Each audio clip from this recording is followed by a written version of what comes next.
Right, so as South Africa prepared to take Israel to the World Court for genocide and public opinion increasingly turns against Israel for what they're doing in Gaza and what they've done for decades across Palestine and beyond, and along with that has come a rise in anti-Semitism. All of a sudden, some mainstream journalists are asking, well, how did we get here? Where did it go wrong? And some are even switched on enough to realise that conflating anti-Semitism with the Israeli state might have something to do with that. The weaponisation of anti-Semitism over the last several years might have something to do with that. But this hasn't come from any old mainstream source, some sage, altruistic, risen above it all journalist, someone worthy of the name journalist, shall we say.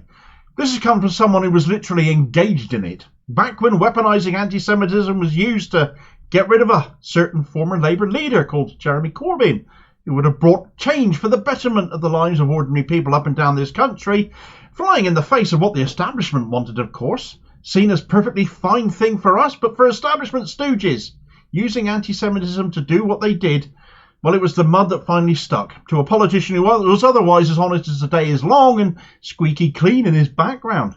It was the smear that worked, and now that there is significant fallout in this country from that, now all of a sudden, Jewish journalist Robert Peston seems to have had some kind of an epiphany. Right, so the anti-Semitism scam that brought down Jeremy Corbyn, you know it, I know it, let's not get bogged down that again. Suffice to say it worked.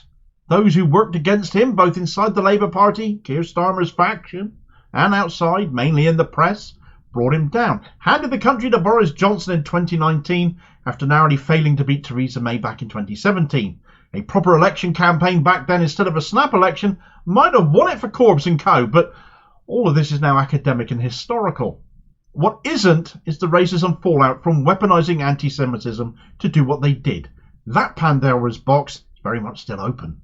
Now, seemingly completely unaware of his own part in all of this, Robert Peston has put out a tweet in the wee small hours of this morning saying, "As a Jew, I have become increasingly worried that the charge of anti-Semitism is being levelled to silence legitimate and important debate.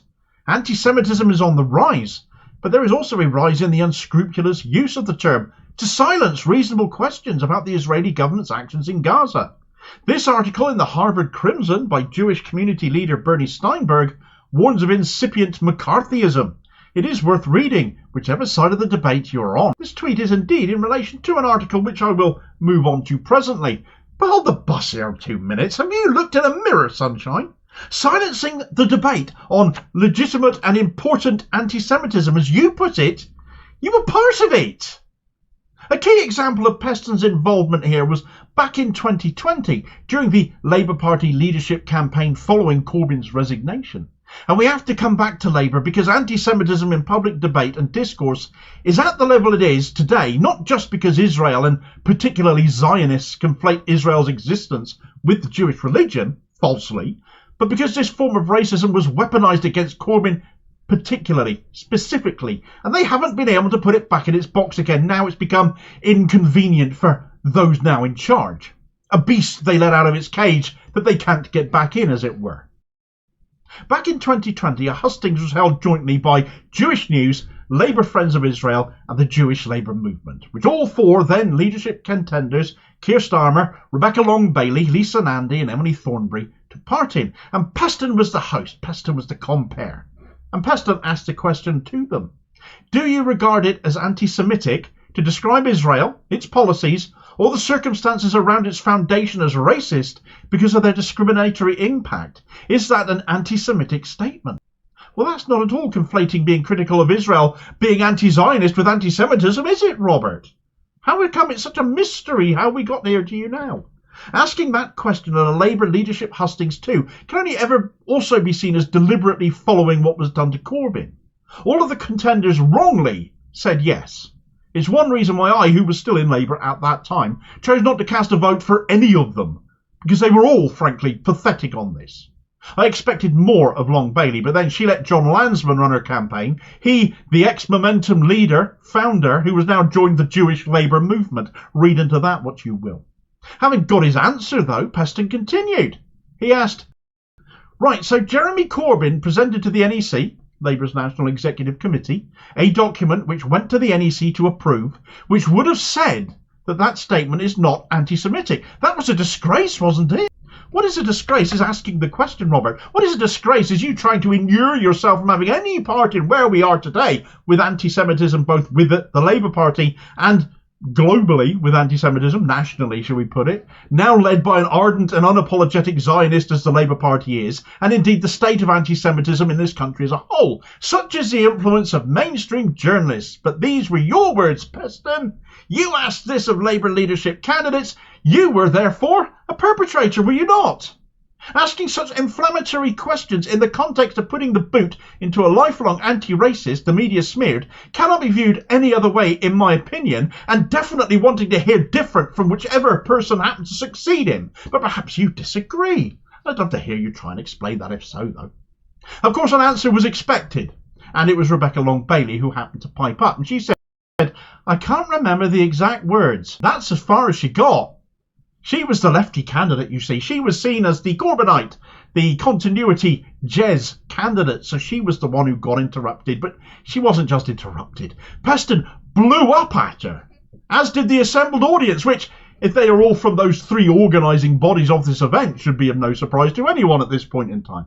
Peston shouted at her. Those were the exact words. I covered it. The story I reported on. It was an extraordinary moment.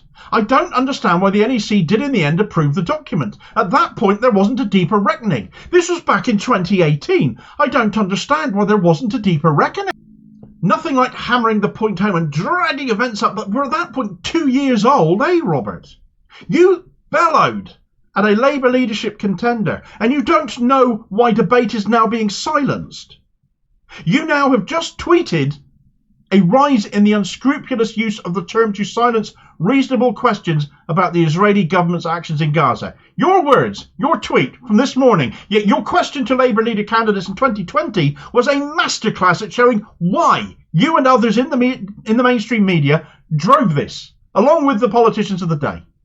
After what I can only imagine was a real shock to her system, Long-Bailey calmly tried to respond again, saying, I think you're referring to the code of conduct that was to implement the IHRA definition of anti-Semitism. That was in itself flawed. But at the time, it was all anyone was talking about. And if you didn't sign up to it, clearly, you must be a racist. I'm not the only one calling Peston out on his tweet, though. Here's a few responses. Statistician Matt Thomas wrote, You literally spent every day for years fanning the flames of fake anti-Semitism accusations. Your next step should be contrition and a huge apology to Jeremy Corbyn, while encouraging all the other media figures to do the same. Jewish Labour councillor Martin Abrams, currently fighting deselection under Keir Starmer, wrote, Have you been asleep for the last 8 years, Robert? Understatement. And Jewish Voice for Labour founder and electee to that Labour NEC before being conveniently expelled from Labour, Naomi Wimborne-Idrissi, wrote, Very glad to see you recommending a serious article by a leading Jewish figure at Harvard Hillel explaining the dangers of alleging anti-Semitism instead of examining what's wrong with Israel's treatment of Palestinians. We have been pointing this out for several years, actually. Smack! Feel that burn, Bobby. Of course, before I talk about that article, it would not be remiss of me to not include at least one example of someone coming to Peston's aid here. Another establishment figure, the former Tory MP for Braintree, in fact, before we had the current Home Secretary James not very cleverly inflicted on us, better known as Hypnol Jimmy at the moment, but I digress. The former MP for Braintree, Brooks Newmark, remember him? Caught up in a sexting scandal as he was. He tweeted to Peston saying, I try hard to believe the same, but have come to a different conclusion. For many on the left, they don't protest when Arabs kill Arabs, as in Syria or Yemen, where far more Muslims have been killed in recent years. The left conflate Netanyahu's government with Israel and with Jews. Oh, so it's all the left's fault. The left are the Zionist ones, are they? Oh, and they're Islamophobic too. Let's ram that in there as well. There's a Tory nobody misses. You'll be joined by a fair few come the next general election, of that I'm feeling pretty certain of. But the article Peston referenced, let's get to it. If there's to be any positives to come out of this video, it's that the article Peston points to is quality. It's something he can only dream of writing himself, frankly, as a result. An op-ed by a chap called Bernie Steinberg, the former director of Harvard Hillel, as Naomi Wimborne-Idrissi made mention of, who penned a piece in the Harvard Crimson, which is the student paper of Harvard University, entitled, For the Safety of Jews and Palestinians, Stop Weaponizing Anti-Semitism. I think that's something we can all agree with, can't we? It's an article that frankly shouldn't ever have had to have been written, because to weaponise racism is to be a racist yourself. Surely we can all agree that that's pretty obvious. And although this article is written with an American audience in mind, for the anti-Semitism scam is happening there as well. In this case, the prompting of the article was the weaponisation against educators, but one excerpt from it is pertinent to what has happened in the UK as well. As a leader in the Jewish community, I am particularly alarmed by today's McCarthyist tactic of manufacturing an anti-Semitism scare, which in effect turns the very real issue of Jewish safety into a pawn in a cynical political game to cover for Israel's deeply unpopular policies with regard to Palestine. A recent poll found that 66% of all US voters and 80% of Democratic voters desire an end to Israel's current war, for instance. What makes this trend particularly disturbing is the power differential. Billionaire donors and the politically connected, non-Jews and Jews alike on one side, targeting disproportionately people of vulnerable populations on the other, including students, untenured faculty, persons of colour, Muslims, and especially Palestinian activists. I think we're all familiar with that story by now, are we not? And we can all see the hypocrisy of someone like Robert Peston raising it as well, as if he was always above it all. When it doesn't take very long for someone to find that not to be the case and shove it under his nose and say, "Is this you?" Of course, no one does anti-Semitism weaponisation quite like the State of Israel itself, for whom just wanting a ceasefire is anti-Semitic, despite them having already had agreed to a week-long one prior to the time of this accusation, which is rather weird, isn't it? But you should watch this video here next to learn about that, and I'll hopefully catch you on the next vid. Cheers, folks.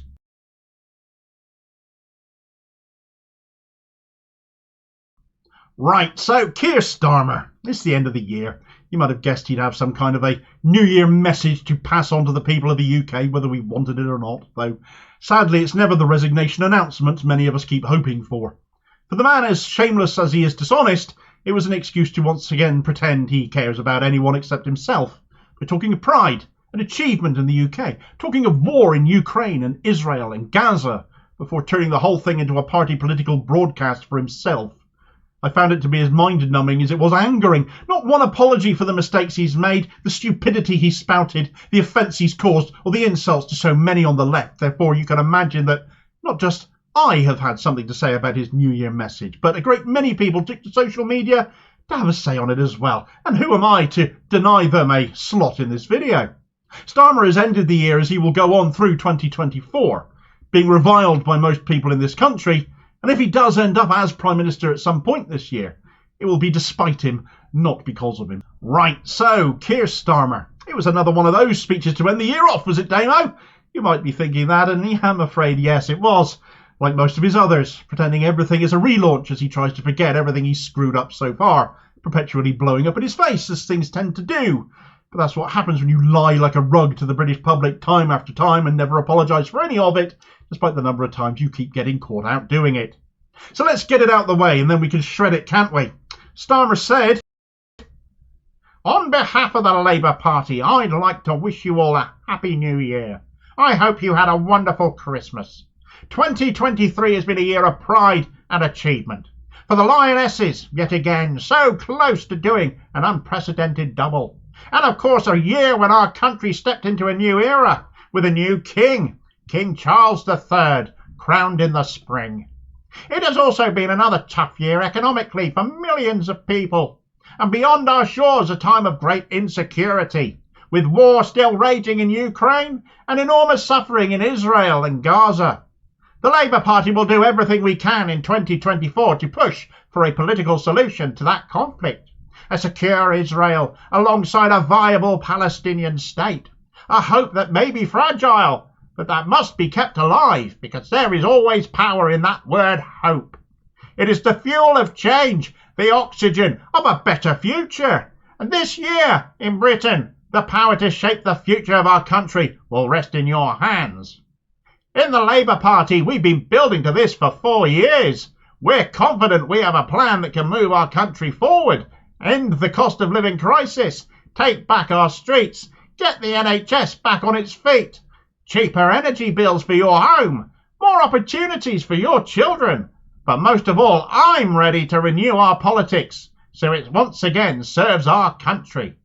I know that politics isn't held in particularly high regard in Britain, but I've spent 4 years bringing the Labour Party back to service, and in 2024 we can do the same for politics. So wherever you are, however you're celebrating, Happy New Year. Let's make sure this year is where together we get Britain's future back. Britain's future back to Blairism and back to the 1990s with you, sunshine, isn't it? My God, what a load of gut rot. Normally it's the morning after New Year we feel a little bit sick and queasy, but thanks to Starmer I'm there before I've touched a drop. Give it the treatment, Damo. I know you're thinking it, and I'd hate to disappoint you in my final video of 2023. So let's crack on. Pride and achievement, he said, and in that context he brought up football, again, and the king. Nothing against the Lionesses at all. It's a shame Starmer does keep weaponising football as if it helps him relate to ordinary people, because it doesn't. If you're like me, you just groan inwardly every time he does it. And as for extolling the virtues of the king, this comes from a guy who once campaigned to abolish the monarchy, let's not forget. So if that doesn't set the tone for Starmer's move to establishment shill without equivocation, I'm not too sure what does. If that's the sum total of what we should take pride in and what we've achieved this year, though, my goodness, it's been shit, hasn't it? But hey, we know that because we're the ones living it. A millionaire like Starmer is not. I wonder if he's bought his poor sister who takes her own sandwiches to the pub a lunch yet. Anyway, next came Ukraine, which actually it turns out might have ended within months. If you caught my video on that the other day, seems it might have been the UK and US that have kept that going. But then he moved on to the enormous suffering in Israel and Gaza. Don't you dare equivocate that. Not you. Never from you. All deaths are tragic, of course, but the assault on Gaza so massively outweighs what happened in Israel on October the 7th. Nearly 30,000 people are dead in Gaza. Over 11,000 of them are children, and Israel is saying they won't stop. And you said, and we know you said it, so don't you dare deny it again, Israel had the right to starve them and deny water to them, to cut the power off to them, and then you denied you ever said it. You're a liar. You've never acknowledged that, and you've never apologised for that, you morally corrupt sham of a man. So devoted to Zionism and Israel, you will never, ever lead this country in a manner that will hold Israel to account. You can extol the virtues of the two-state solution all you like, but when Israeli figures have publicly binned that idea, not least the Israeli ambassador to the UK, Zibi Odavelli, who the Labour Muslim Network, your affiliated Muslim body to your party, have demanded you, yourself, Starmer, not share a platform with again for what she said, and you have not had the decency to even offer a reply to them over, then your sentiment is just words, and only a fool, frankly, would trust you an inch on the genocide of the Middle East. You, just like Rishi Sunak, have shamed and embarrassed this entire nation in refusing to condemn Israel and to demand sanctions and to take them to court. Instead, all eyes and admiration are on with South Africa right now for finally doing what decades of occupation and apartheid, being the ones to call that out and do what must be done and take Israel to court, all the while you and Sunak just stand there saying Israel has its right to defend itself. Well, screw you. You talk of the fuel of change, reminding us we can't afford any fuel anymore. You talk of the oxygen for a better future when your weasel words are literally oxygen theft, especially when you promise nothing but more austerity, more budget cutting, and carry on exactly where the Tories have left off. You had the nerve to talk of hope when you offer none. End the cost of living crisis, but you won't offer any investment to do that and see it happen. How is it you're going to achieve growth without investment? Taking back our streets when we never lost them, restoring the NHS when both you and your health minion Wes Streeting are rolling in private health donor cash, and Streeting keeps jumping up and down about bringing in more privatisation instead of renationalisation, as you yourself stood for leader for, but of course never meant. Those 10 leadership pledges this year formally binned in their entirety by you, proving you never meant a damn word of them, never meant a damn word you stood for leader on, and are therefore in the job by fraud. Cheaper energy bills from your plans for GB Energy will only supply to the same suppliers that have been scalping us with greedflation, not directly supplying us as a proper nationalised energy service would. It's socialism for the energy corporations and more capitalism for us under your red Tory leadership. That's what we have to look forward to by a Keir Starmer-led government. You talk of politics not being in high regard, but you're the living, breathing embodiment of that, and there will be no deviation from it, no matter if it is you or Sunak walking into number 10 after the general election. You'd have to be mad to vote for either of you, and I most assuredly will not be. If you want change in this country, you need to vote progressively, no matter how safe a seat for which rancid party you might happen to live in. because it tells them at the end of the day of the politics and the policies you believe in and want, and it increases the presence of smaller parties, making that seat less safe going forward for whatever useless politician happens to get in. The Green Party did astonishingly well in local elections this year. They will be getting my vote in the general election too. Politics for change, not just swapping one bunch of Tories for another. Well, that's my say on the matter, but as I alluded to earlier, plenty of others on social media have taken Starmer's little video apart too, in equally colourful ways. Orwell420 on Twitter wrote, "The audacity! Please show us what pride you're talking about. Are you proud to support the massacre of 30,000 innocent civilians in Palestine? You had one job, and that was to not support the slaughter of babies, and you couldn't even do that, as if we're going to vote for you." Ian Prowse wrote, "This man is so profoundly cowardly and immoral he can't even find it in him to denounce a live genocide. With 10,000 murdered innocent children, that's the very least we are entitled to expect." Andy Hearn wrote, "It takes a particular kind of person to talk about pride and achievement while a genocide unfolds." There's a bit of a theme to a lot of the replies here, isn't there? Here's just a couple more. Joe Martin wrote, "I stand with the Palestinians, and yet you supported a genocide and war crimes because Israel are influencing your party financially. This says it all of what type of leader and a man you really are. Don't vote corrupt Labour." And I think the account known as Frank Owen's legendary paintbrush summed it up the most succinctly by saying, "We're effed. Keir Starmer lies like he breathes. He is literally Boris Johnson with a hairbrush and too much Brill cream. A man so hopelessly inept that, returning to the matter of Ukraine, he went to Estonia instead.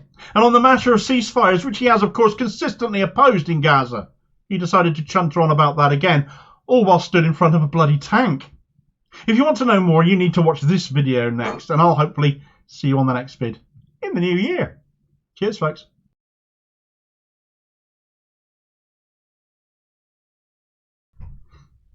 Right, so Tony Blair, he of the all too common rare intervention, he of the dodgy dossiers, he of all people with his history in the Middle East, both in terms of the Iraq War and following his time as Prime Minister as a special envoy to the Middle East, has a lot of fingers and a lot of pies out there, but a track record of doing nothing but making a bigger mess of things when it comes to foreign policy.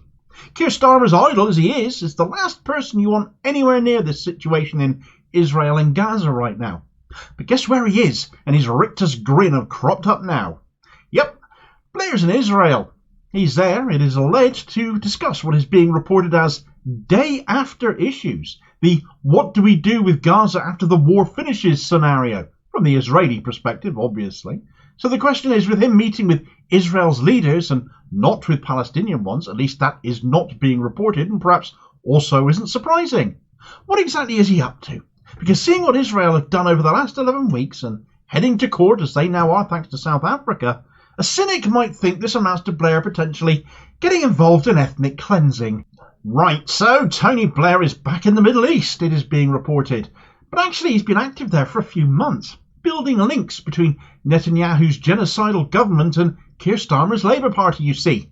Very much cast in the same mould as Blair's government as that is, but likely to be so much worse.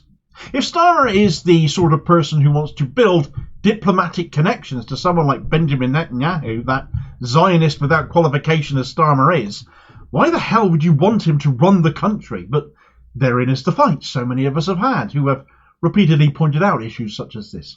Anyway, now news has broken according to Israel's Channel 12, though source material for these allegations, it has to be said, is a little bit iffy, that Blair might be aiding Netanyahu and Israel in the search for somewhere to send Gazan refugees. The inference being there will be no Gaza for them to return to when all is said and done. So what is being alluded to here then is clearly ethnic cleansing, it would appear. Surely that is what they are saying, is it not?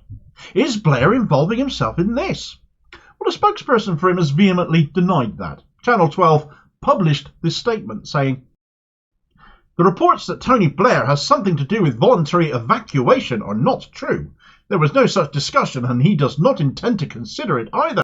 So, perhaps there's no story here then? Well, this statement was published alongside claims by Channel 12 to the contrary, and media outlets don't tend to contradict themselves on purpose in their own articles if there's no smoke without fire, though it is worth noting that Channel 12 mentioned no source for this story, hence the iffiness associated with it a little bit. Nonetheless, it has been picked up by the much larger Times of Israel as well, and they've written on this story. Former British Prime Minister Tony Blair is reportedly being eyed by Israeli leaders to serve as the mediator between Jerusalem and moderate Arab countries on post-war Gaza, and a controversial Israeli aim of having other nations absorb residents of Gaza who leave the Strip. Blair arrived in Israel last week and met with Prime Minister Benjamin Netanyahu and War Cabinet Minister Benny Gantz. Channel 12 News reports without citing a source. The report says that if the plan materialises, Blair will be in charge of checking the option of countries receiving Gazan refugees. The report development comes as the government is yet to discuss the fate of Gaza after the ongoing war, as planned discussions have been delayed by Netanyahu for fears of sparking a coalition crisis. Now you read that, two things spring to my mind. One is Blair's own track record in the Middle East, and two, the brazenness of this far-right Netanyahu-led coalition Israeli government. On the first point, Blair has got an appalling track record in the Middle East. The Iraq War is what everyone automatically thinks of. He might be telling the truth about having no involvement in resettling Gazans elsewhere, but he also told us there were weapons of mass destruction in Iraq as a pretext to go into war there with America. If that doesn't eternally undermine anything he ever says ever again, especially on matters pertaining to the Middle East, I don't know what does. So I find the claims by Channel 12 believable, certainly, but I do want to see more on this, and I do want to see it evidenced. Blair's time as Special Envoy to the Middle East meant he has built up good relationships with some nations and less so with others, mainly because he is seen as being too close to Israel of all.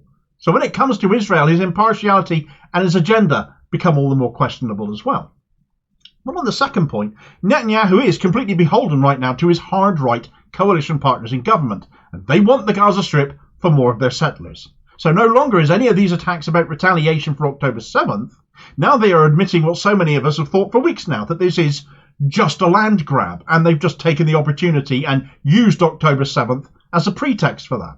They are pushing for resettlement of Gazans elsewhere.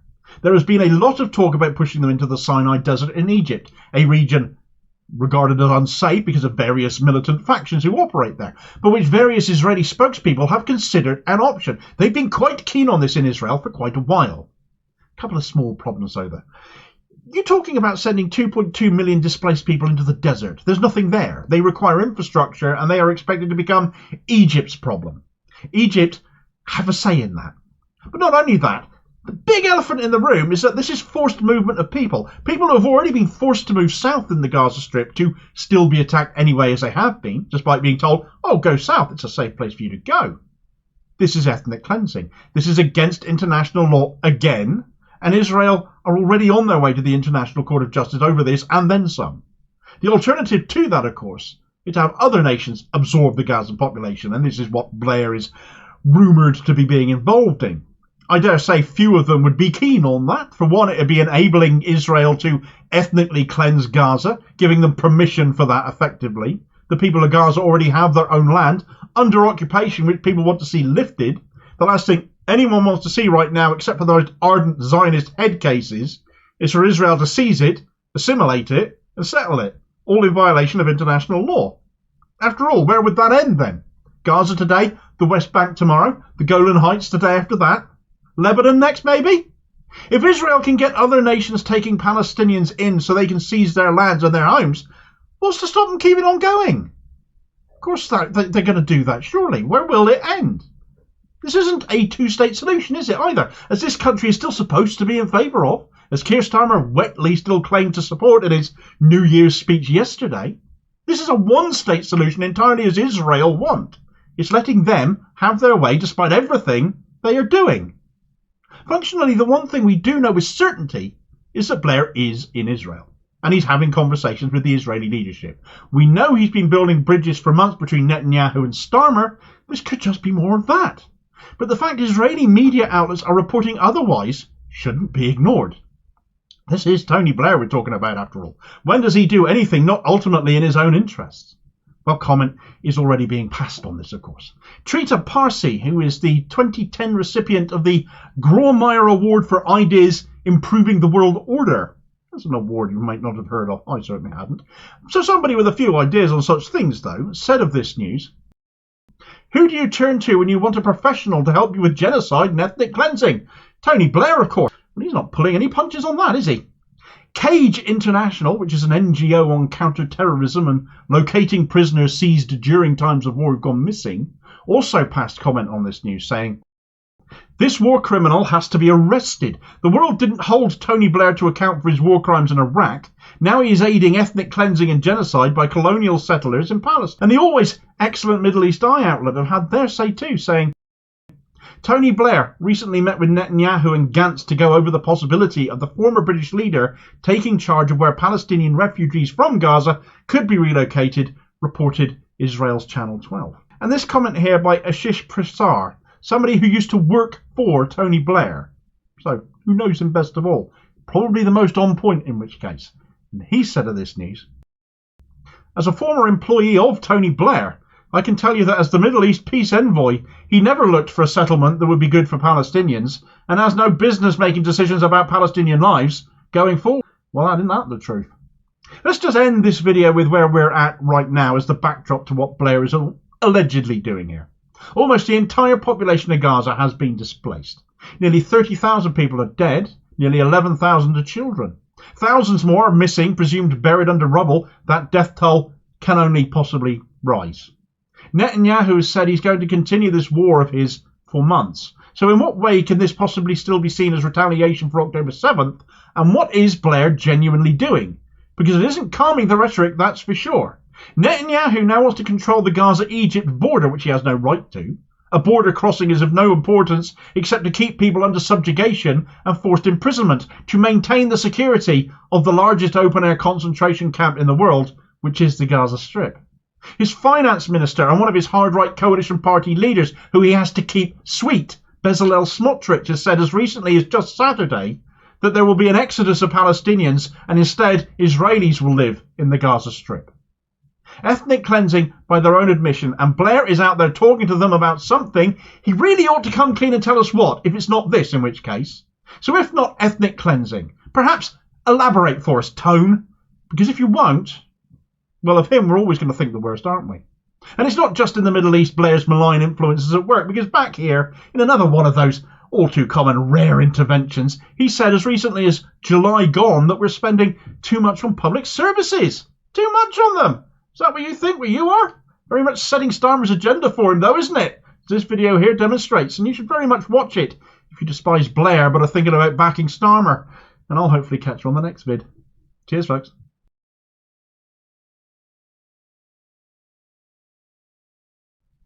Right, so the Houthis in Yemen, they've assembled on a picket line in effect at the Bab el-Mandeb Strait in the southern end of the Red Sea, picketing Israel, picketing ships going to Israel and picketing ships coming from Israel. They have told the world, we're holding strike action for the atrocities Israel are committing in Gaza. They're violating international law, and if you won't do something about it, they say to the rest of the world, then we will. They are manning their picket line with drones and speedboats and missiles. They're drawing attention to the genocide happening and saying to every country attempting to cross their picket line, they won't let you. There will be no scabs here, no tolerance for that, with those allying themselves with Israel. Military action, much like industrial action, comes to an end when people get around the table and negotiate and hammer out a deal. But the Western overseers of Israel, their backers, their buddies, their business associates, their trade partners, they don't like this, do they? So not only are the US and the UK now saying they will be scabs and they will try to get past this picket and continue seeking to break down Yemen's solidarity picket line with Gaza, but they're going to do it with direct military action aimed at the Houthis themselves. No money for Gaza, but money for war against Yemen. No peace for Gaza, no dealing with a genocidal nation in Israel, but instead threats aimed at those standing by Gaza and against the genocide. What a sick society the West has become, and what pathetic creatures pass for world leaders placing themselves on the wrong side of history here in their determination to treat Israel as an exception even now. Right, so those plucky Houthis have caused more and more problems for poor Israel, hurting their poor whittle economy, so their backers in the West are coming to their rescue. Not the rescue of the people of Gaza, though, who are being wiped out.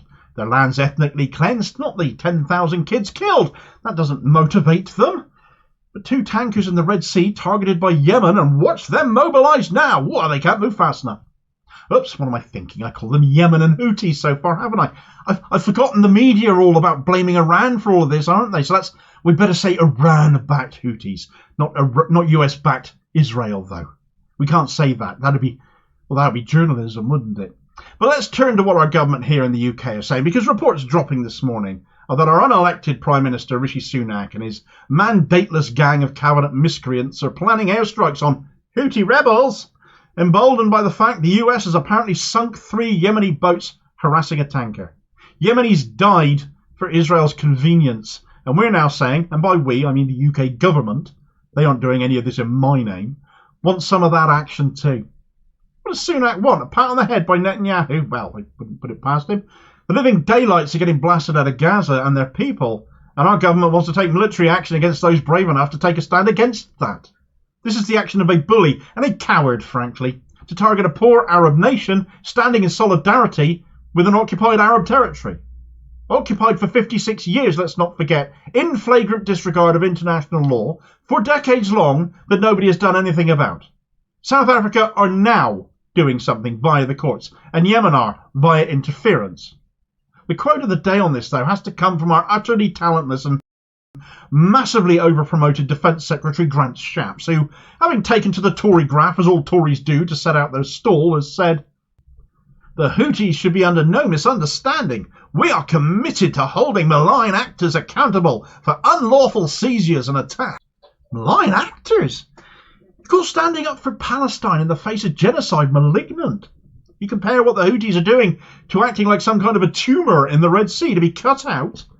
That kind of language is better reserved for your rancid, stinking party than a nation acting to stand against genocide, and a spiv like Shapps should actually take on board the fact that if we were upholding international law in regard to Israel's genocide instead of every country except for South Africa, who are signatories of that, sitting on their hands over it, perhaps the Houthis wouldn't have felt the need to take matters into their own hands here. Perhaps instead of threatening war on Yemen, as the US and UK seem intent on doing, they could get the UN involved here too. After all, Yemen are, strictly speaking, in violation of Article 37 of the United Nations Convention on the Law of the Sea, the Strait being a framework waterway for global trade. But no, let's go with missiles and warships instead. It really does speak of the toothlessness of the UN, doesn't it, when they get sideswiped every single time. They're supposed to exist to prevent all this nonsense, but it only works for as long as nations bother with it. It's not just Shapps making a dick of himself on the Tory benches over this, though. Tory benches is a little bit of a stretch when it comes to bringing up the unelected Foreign Secretary, of course, courtesy of a quick gong to get him into the House of Lords, Lord David Cameron. He's been complaining to Iran's foreign minister, apparently, his opposite number in Iran. Let's blame Iran again. All that Iran-backed stuff, of course. Hossein Amir Abdollahian, I butchered his name completely, I've no doubt, and took to Twitter to tell us all about his conversation with this chap. And he said, "I spoke to Amir Abdollahian today about Houthi attacks in the Red Sea, which threaten innocent lives and the global economy. I made clear that Iran shares responsibility for preventing these attacks, given their long-standing support to the Houthi." Well, I hope he told you exactly what he thought of you. I hope he turned around and said back, "I make clear that everything happening in Gaza at Israel's hand is yours and America's shared responsibility for preventing the genocide, given your long-standing support for Israel." That's what I would have done. That's what I would have said. It's the same difference, isn't it? Cameron wasn't the only one speaking out for the government either, though, because, of course, a statement got issued on the government's behalf. And their spokesperson said, "The situation in the Red Sea is incredibly serious, and the Houthi attacks are unacceptable and destabilising. As you would expect, while planning is underway for a range of scenarios, no decisions have yet been made, and we continue to pursue all diplomatic routes. We call for the Iranian-backed Houthi to cease these illegal attacks, and we are working with allies and partners to protect freedom of navigation." Well, of course the Houthi attacks are destabilising. They're supposed to be, but only if you're trying to do business with Israel, or are Israel yourself. All other shipping can pass freely. They leave you alone. They don't care about you. You can come and go as you please. As for calling out these illegal attacks, what about Israel committing genocide? Priorities, people. Yours are more twisted than a dozen verses of "She Sells Seashells on the Seashore." Of course, condemnation to all of this willy-waving and posturing by the Tories, embarrassingly on the wrong side of the argument, has come from all manner of sources. Sinn Féin MP Chris Hazard weighed in as one example, saying, Performative stunt from Tories desperate to replay the Falklands card. Houthis have faced a barrage of Saudi airstrikes for 9 years, yet still have the capacity to enforce a naval blockade against the Israeli regime. Would be much quicker for the US and Britain to stop arming Israel. He's bang on. Speaks volumes for the Yemeni resilience too. And I would also add the US have been here before, to little or no avail. It's worth mentioning that reports are that in 40 days of Houthi interference, they've not killed anyone. Yet the minute the US shows up, they destroy 3 Houthi boats with all hands. Standing up for Palestine gets you killed by the same people backing the genocidalists. US backed Israel, as the news never says, of course. There's also no escaping the fact the more military action that takes place in the very narrow, rather perilous Bab el-Mandeb Strait, the more interference to shipping you'll be causing. So I dare say the Houthis will be rather bullish in response to all of this. Iran's response has been more interesting still. They've actually piped up. The Iran Observer, one of their state news outlets, has tweeted out, "Breaking! US immediately de-escalates tensions with Yemen. US says not out for wider Middle East conflict or war with Houthis. It seems news of a Western attack on Yemen was also nothing more than a bluff by a British newspaper." Wow. Now that's interesting, isn't it? Especially in light of comments from our government. Now, of course, this is Iran state media, you could be arguing. They could say anything. They might choose to be saying this. They may want to say this. They might want to say, oh, it's all nonsense. But equally, they are talking about our media here. The US have, of course, been here before and been spanked, as I've just said. They likely don't want a rerun against Yemen. Could it just be bluff? Not just from the Tory graph, but from Tory politicians too. Is it just desperation for headlines as they head into a general election this year, where they look certain to lose, and they think this appeals to the vast majority of the British public? I don't think it does. I wouldn't put it past them to use genocide and tragedy to try and score some points, though, would you? It's also not like they aren't militarily more preoccupied with Israel either. All these flights out of Cyprus going on, and now 1,000 more troops, our troops, stationed in the Eastern Mediterranean, and we don't know where half of them are. They won't tell us. Well, perhaps they should. What are they all doing out there? Why have you suddenly sent all these more troops out there? You should definitely watch this video next to learn more about that story, and I'll hopefully catch you on the next vid. Cheers, folks.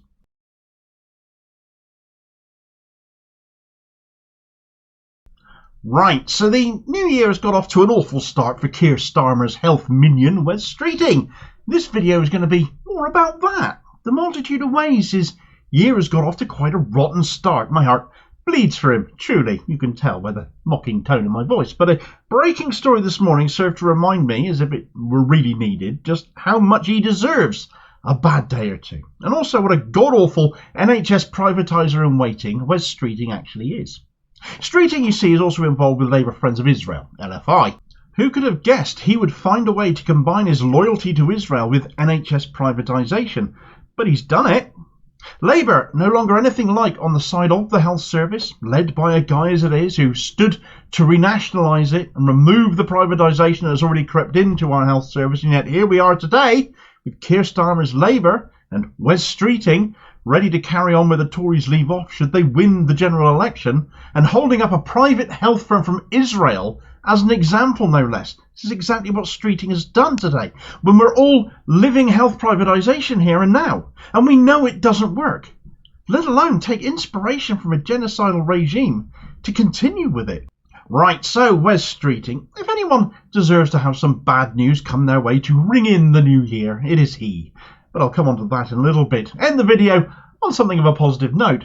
Let's sort out his pro-Israel exaltation of private health here first, because this is worrisome, not only because of how deeply wedded to continuing NHS privatisation as Streeting is, but that he chooses one of the most detested regimes on the planet right now as a source to try and sell his snake oil vision for our health service. In an exclusive this morning, this channel's very good friends at Squawk Box, it seems Streeting's name dropped a firm with links not just to Israel, but with the IDF itself, the Israeli Defence Force, in his sales pitch.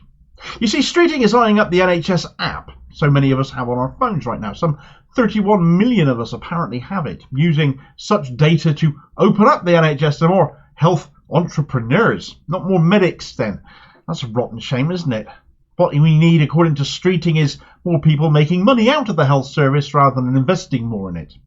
The I newspaper covered this, and their brief explainer read, "A Labour government would open up the NHS to private entrepreneurs to develop at-home health tests and open more of the UK up to clinical trials, I understands. Shadow Health Secretary Wes Streeting wants to transform the way NHS goods and suppliers are chosen, with a greater use of private providers to clear the huge backlog of non-emergency treatment at the top of his to-do list. New health technology will be tried at a single NHS trust before potentially being rolled out across the country, while the health service would collaborate more closely with the life sciences sector. A source close to Mr Streeting told Labour will encourage the spread of new technologies so private sector innovators have a clearer route to get their product into the NHS. He has already pledged to hold the door wide open to entrepreneurs so that his party can put our foot on the accelerator when it comes to NHS reform." Oh, NHS reform. Those words again. They've never meant anything good, have they? So we're all set to be Wes Streeting's health service guinea pigs for people to use the NHS as a get-rich-quick scheme, is what that all sounds very much like. Well, that's bound to end well, isn't it? The NHS isn't safe with the Tories, blue or red. If you can't afford private health, then you can't afford to vote for Sunak or Starmer, nor indeed Wes Streeting. But as Squawkbox have pointed out, there was a devil in the detail of this article that they had spotted, that the eye had apparently missed, and that was Streeting name-dropping one particular firm further into the article. "Labour will encourage the spread of new technologies so private sector innovators have a clearer route to get their product into the NHS. The best example on the tech side of opening the door to entrepreneurs is where you've got a company or innovator of a product which works really well on the NHS. There's an example of some at-home kidney tests made by Healthy.io, which were first sold to the NHS in 2021. Healthy.io, who be they then, Damo? Well, they're owned and run by a chap called Yonatan Adiri, who happens to be the former chief technology advisor to the whole of Israel, and at the same time was an advisor to the Israeli Prime Minister of the time, Shimon Peres. He's a tech head more than a healthcare devotee from what I can see, and through that he has links to counter-terrorism. That's counter-terrorism from the Israeli perspective, you have to bear in mind, of course, where he has actually written several books on the subject and seems to have a particular interest in intelligence, and is especially interested in the idea of using tech-based intelligence gathering in the Israeli fight against Hamas and Palestinian resistance. Now, when it comes to the matter of Israeli intelligence, thoughts turn by those familiar with this to a certain group called Unit 8200, which is Israel's cyber spy unit. It's the cyber offshoot of the Israeli Defence Force, the IDF. This seems to obviously be where technology and intelligence gathering meet, and indeed Starmer recruited, whilst he was also laying off large numbers of Labour staff citing money problems, a certain Azaf Kaplan, formerly of Unit 8200, to spy on the social media of Labour members, looking for more people to expel, we assume. Now, Adiri doesn't appear to be linked to Unit 8200 himself, but according to a LinkedIn equivalent called AllAmericanSpeakers.com, he remains a reserve captain in Israel's International Operational Negotiations Unit. That said, he does have ties to Unit 8200's offshoot called LEAP, L-E-A-P, whose website blurb happens to read, "LEAP was created in partnership with 8200 Bio, an organisation of 8200 alumni working to promote the Israeli health tech ecosystem. The programme does strive to bring exceptional 8200 alumni into the health tech domain, but the programme is open to entrepreneurs of any background according to the criteria described above. Health and entrepreneurism carrying us all the way back to the ethos of Wes Streeting very nicely, doesn't it? Now, back in May of last year, Streeting was heavily criticised for going on a paid-for junket to Israel, as members of LFI have a tendency to do, and on that trip it was reported that Streeting was to visit Healthy.io, who supply both the NHS already and also Boots the Chemist. So put all of this into the context of the party of Streeting and Starmer running the country now, and can we expect to see more Israeli interest in our NHS as well as elsewhere? The devotion to Israel shown by the both of them and their gleeful acceptance of private health donation cash should incense anyone wanting to see a properly funded and renationalised NHS and sanctions handed to Israel, not more economic benefits to them. We can sadly expect the total opposite here if Starmer and Streeting come to power. If there's one chink of light to this, though, at least on the level of Wes Streeting being able to deliver on all of this personally. It is that he needs to be re-elected as MP for Ilford North in order to be able to do so. And his majority is not a big one. It's certainly not an insurmountable one. And with several protests having been organised outside of his local constituency offices by Redbridge Community Action Group, the local community action group covering the Ilford North area, Redbridge Council area as it is, and it was attended by hundreds of his own constituents, you might figure, and quite rightly so, that he might be in some bother on that score. Even the kids in a local school he visited last year boycotted him because they can't stand him either.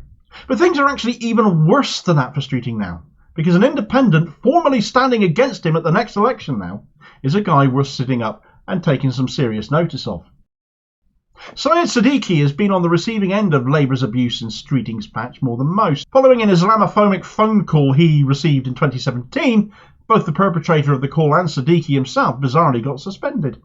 Where the caller was reinstated quite quickly so that they could stand for the party again, Siddiqui remained suspended for years, despite being the victim. In fact, his treatment was so egregious that he was still suspended by 2020, 3 years on. And this was so prominent that he ended up being featured in the infamous Labour Leaks report as an example of how Islamophobic the party machine had become. In fact, he had a chapter devoted to him in that report. During that time, in 2018, the Labour Party in both Streeting's Ilford North and Ilford South, at that time represented by Mike Gapes, equally as rancid before he tottered off to join Change UK, submitted further complaints against Siddiqui in a bid to get him expelled. People said to be involved were Streeting's office manager, Gapes himself, and another Ilford South right-winger called Jazz Athwell, who happened to run to replace Gapes when he departed, but lost out to trade unionist Sam Tarry, the MP Starmer sacked for joining a picket line you might remember from last year. Tarry's background was as a trade unionist, railway unionist. He beat out Athwell, the multi-millionaire businessman, who just happens to now be Labour's candidate for Ilford South, selected despite serious sexual assault allegations having been made against him. Compare that to Siddiqui's treatment, suspended for making a complaint for receiving abuse. Well, Siddiqui is standing against Streeting at the next election as an independent, and with a story like he's got, with the treatment that he's had, and as a well-known and respected former Labour member locally, he could very well get the job done and dump Streeting out on his backside come the next election. That news broke at New Year. That on its own would have been bad enough for Streeting, but that wasn't all. As the continued exodus of Labour councillors rolls on, even into the new year it's happening, Redbridge London Borough Council, that council area that covers Ilford North, has just lost a Labour councillor, another one. Councillor Chanel Johnson, citing the party's position on Palestine, as a great many other Labour councillors have done who have resigned, but also harassment and bullying, which do seem to be a bit of a theme in Ilford, don't they? Jazz Athwell, incidentally, just happens to be the council lead. Now, I don't know if he's directly involved, but he's certainly overseeing it being allowed to persevere and happen if he's losing a councillor over it. But it's hardly reassuring that anything will be done about it either, hence presumably the reason Councillor Johnson in the end has left the party. All in all though, Labour are in bother locally, and deservedly. To remove Streeting likely wouldn't ultimately change Labour's plans, still led by Starmer as they would be, but well, it would be another shot across the bows by Labour members and ordinary voters alike that we don't want another Tory party tribute act and a trap of capitalism we can't escape from because of an electoral system that desperately needs doing away with, inflicting one version of a Tory party on us or the other, never getting anything else. With Starmer still leading, that is exactly what would happen, of course. He'd replace Streeting naturally if Streeting lost his seat, unless Starmer happens to get done away with too. And there are plans afoot for that, as this video here will tell you all about, which you very much should watch next, I fancy. And I'll hopefully catch you on the next vid. Cheers, folks.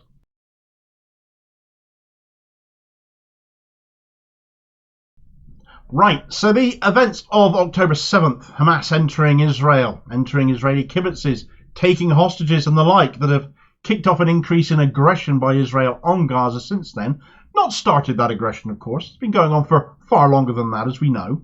But what it did shift was the attention the rest of the world has given to these events, given the level of atrocity that has been committed by Israel on Gaza since then. But for this story, we need to go back to that night of October 7th and remind ourselves of what happened.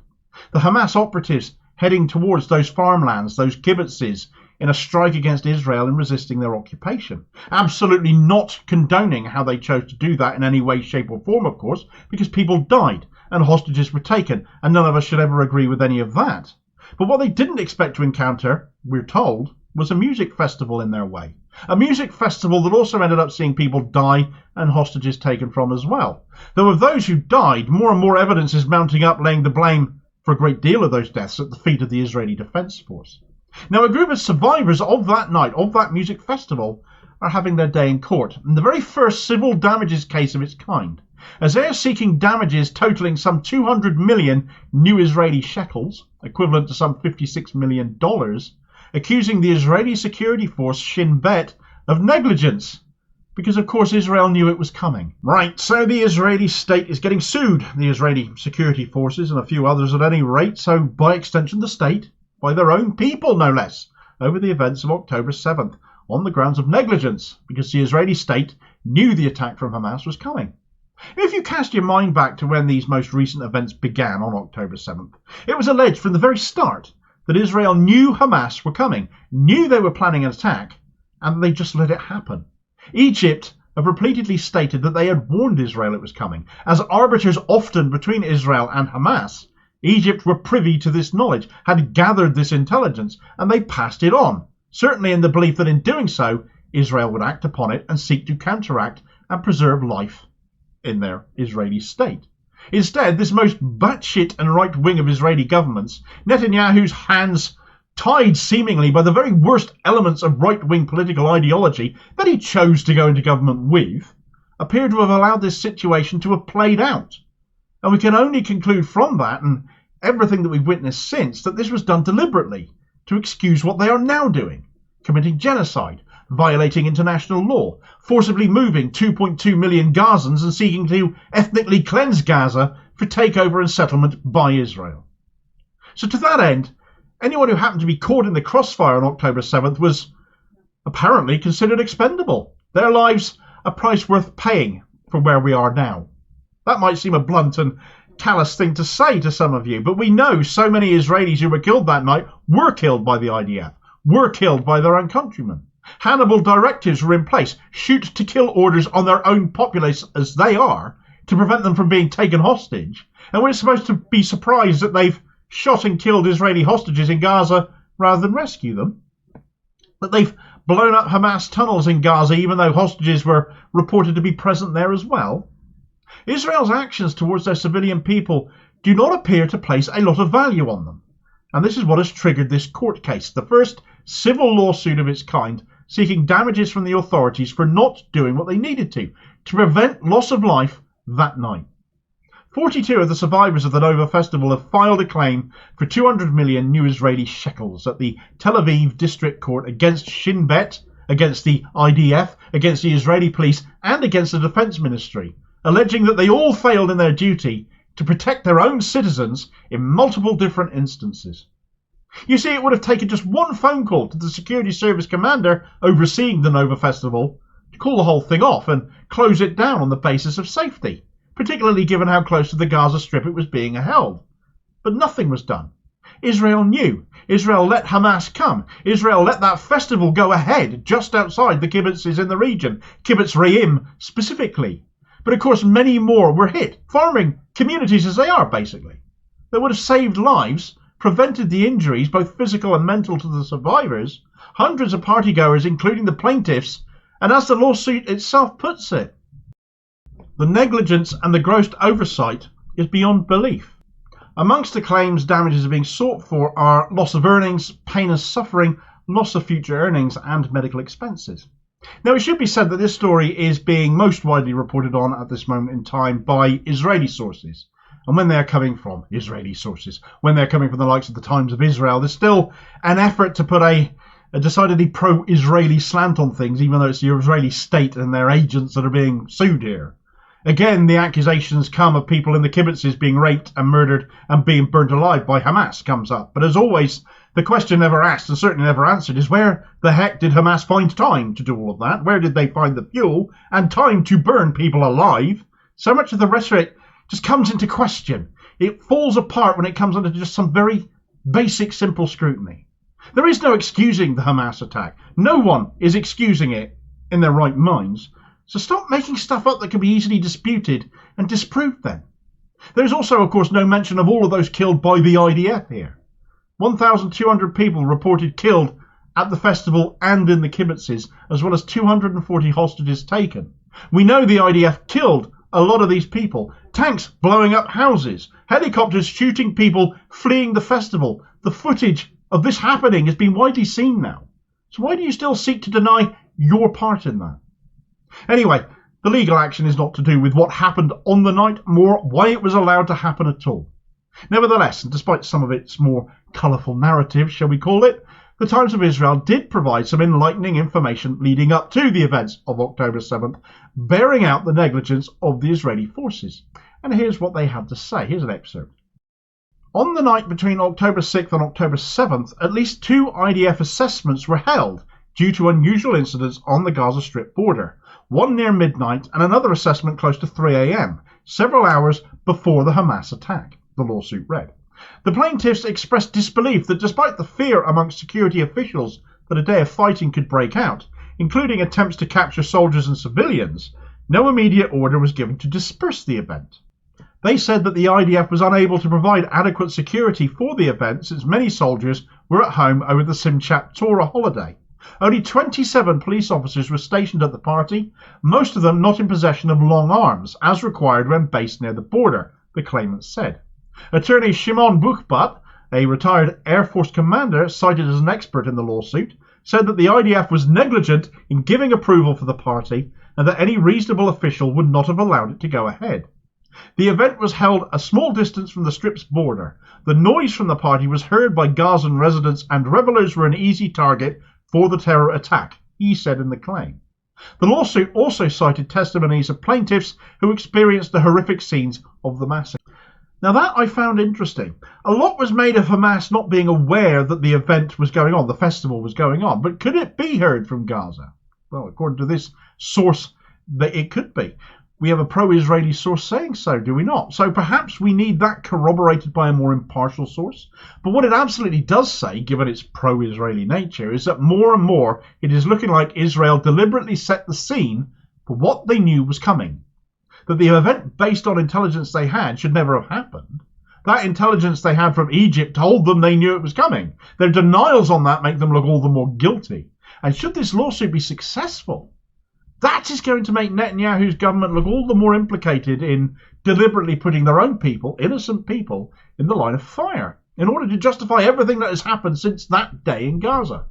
11 weeks of genocide, 30,000 Gazans dead. The response is already way beyond anything that can be described as proportionate to what Hamas did on October 7th. But innocent people on both sides of that Gaza fence, that Gaza border, deserve justice here. And if both can justifiably point to Netanyahu's regime as guilty on this, both sides, it will no longer be a case of being pro-Palestine or pro-Israel in this argument if sanctions and justice are not brought down on the Israeli government itself. Because failure to do that will then be about which governments and which politicians are actually not so much taking Israel's side over Palestine's, but who are taking Netanyahu's side against those critical of him. Because at that point, that will be what things boil down to. I wish these festival goers the very best of luck in taking their own country to court here. I'll be very interested in seeing how that develops. But of course, with South Africa taking Israel to the World Court for genocide, obviously on the events that have happened since then, there's been plenty of reaction in Gaza already of Netanyahu's regime facing a day in the dock. And you should watch this video here to learn more about how they are viewing this news in Gaza. And I'll hopefully catch you on the next vid. Cheers, folks.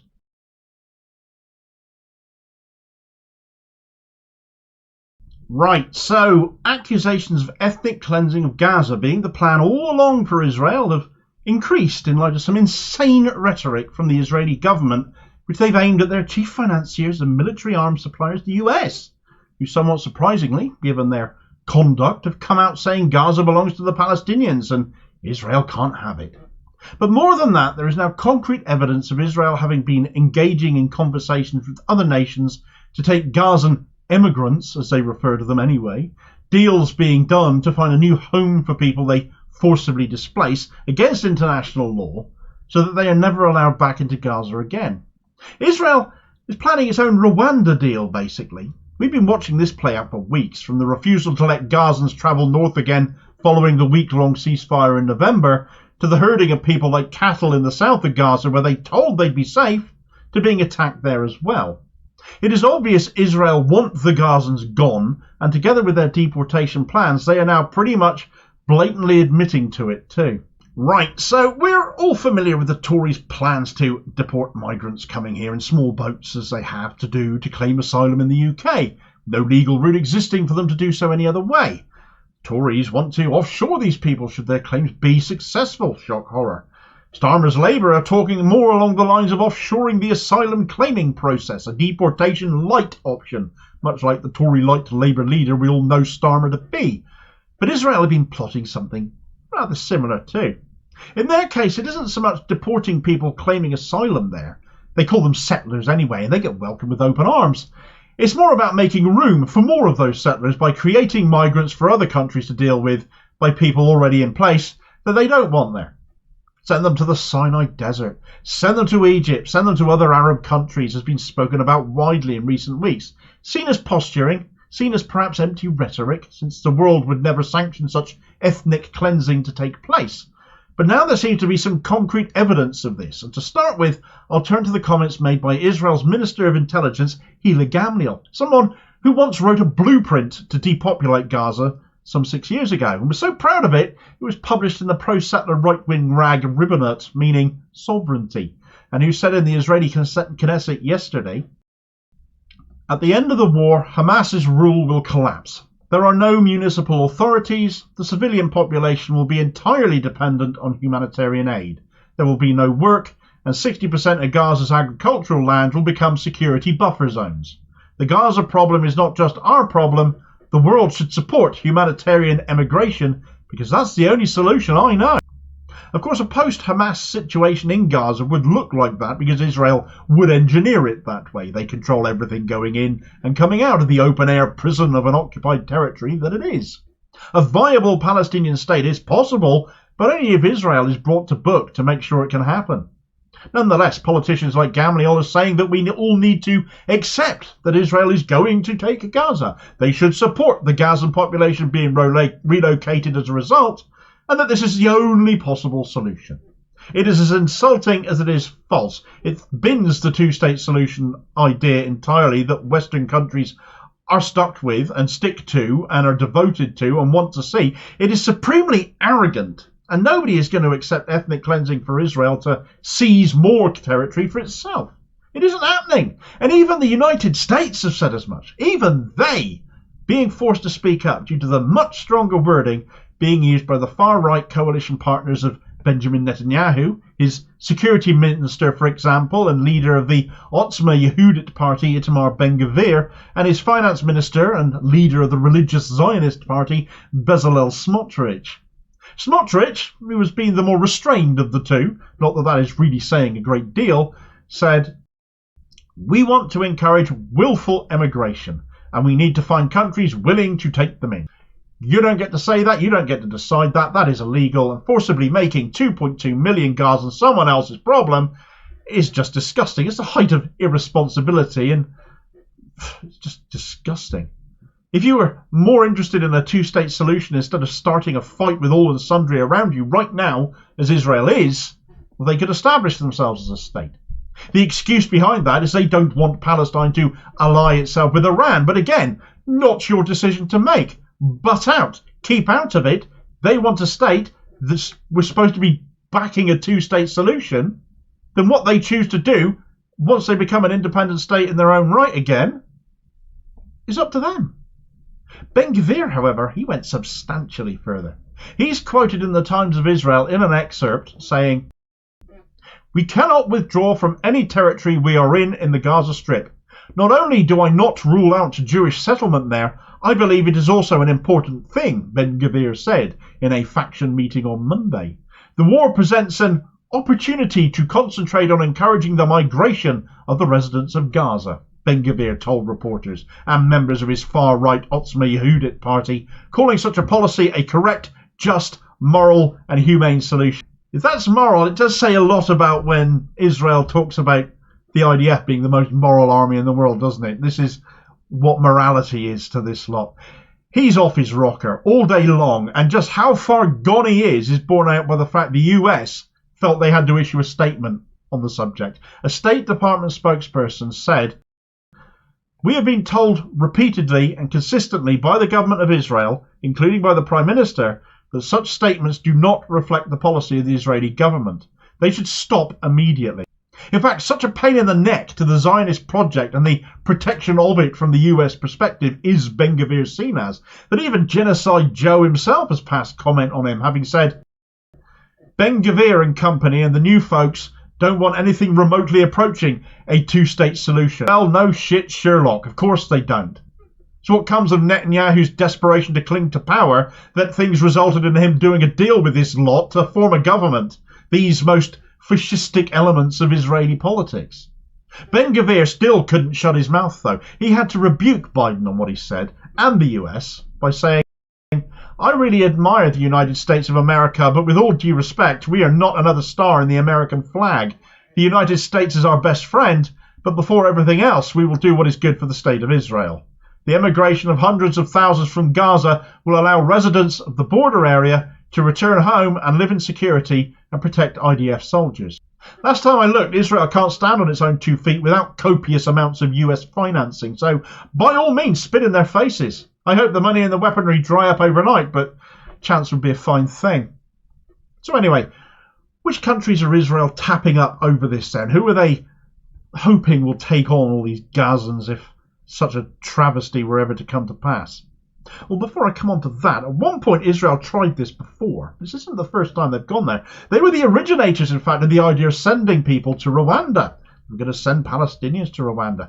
They never did a formal deal with Israel exactly. They just offered asylum seekers who had applied to move to Israel, Muslim ones notably, a choice of going back where they'd come from, detention, or they would buy them a one-way ticket to Rwanda. Rwanda summarily got rid of many of those who landed. Now, I used the word choice, didn't I? That choice was given to them under the circumstances of being denied basic human rights, being perpetually harassed and imprisoned periodically from time to time until they came to the obvious conclusion, frankly. So they agreed to it, or it was more of the same. So are they going to do any differently this time? Well, we only have their word for it. The only nation Israel is thus far named as someone they are in clandestine talks with, as it's been put, is Congo. Which Congo, though, was the first thought that came to my mind, but according to Middle East Eye, it is the Democratic Republic of the Congo, who are Rwanda's neighbours, who they are on a war footing with right now, no less. So that'll be safe as houses, won't it? How are the Israelis going to sell that one? Well, we hear Africa's nicest time of year, less shelling than you get in Gaza now. According to Amnesty International, the DRC has continued to experience serious human rights violations, including mass killings in the context of armed conflict and intercommunal violence, a crackdown on dissent and ill treatment of detainees. People from regions affected by armed conflict, including eastern DRC, were particularly affected amid mass displacement and a deepening humanitarian crisis. The authorities continue to show a lack of political will to hold the perpetrators of human rights violations to account. The right to education was violated. Israel are also, according to the Hebrew sister paper to the Times of Israel, Zaman Yisrael, hoping Saudi Arabia will take some in too. But all this does is speak of enabling genocide, apart from anything else. Do these countries, with admittedly checkered histories as they do on such things, really want to go there for Israel's sake? How much are you selling out for, if so? Because it all comes down to that at the end of the day, doesn't it? It's all down to money. Israel thinks it can do what it likes because it has always been allowed to do what it likes. It is a spoilt child of a nation, a brat of a country in dire need of some discipline, because they cannot be allowed to persist in their destabilising of the Middle East, set to spread further and further the longer this goes on and the more desperate they become. And if you want a more detailed idea of what they have planned, what their blueprint for ethnic cleansing contains, as written down by Hila Gamliel, that intelligence ministry boss, then you need to watch this video next, which will explain all, and I'll hopefully catch you on the next vid. Cheers, folks.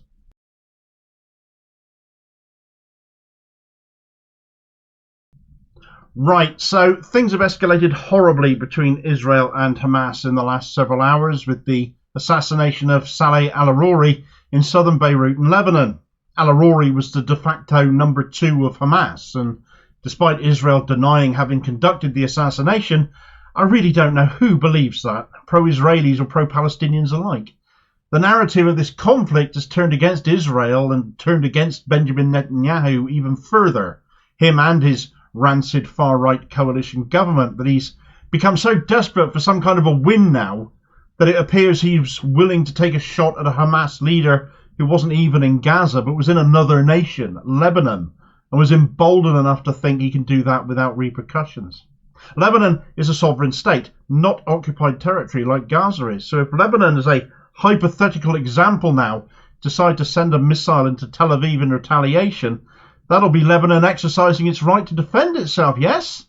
After all, the Western world has been saying for 11 weeks that razing Gaza to the ground is Israel's right to defend itself after October 7th.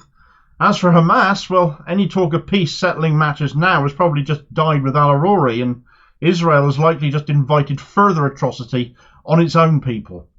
If Israel did this, as seems almost certainly likely, then those who have consistently sided with them since the events of October 7th need to wake the hell up and realise Israel, and most of all their government, aren't defending themselves, they're driving this. Right, so Israel has a right to defend itself. We've been told ad infinitum for weeks in the wake of the October 7th attack by Hamas. So please explain to me how them almost certainly being the perpetrators behind a surgical strike in southern Lebanon last night is them defending themselves.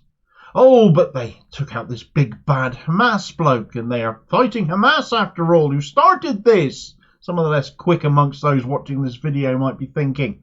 So it's okay for Israel to shoot missiles at neighbouring sovereign states to do that then, is it?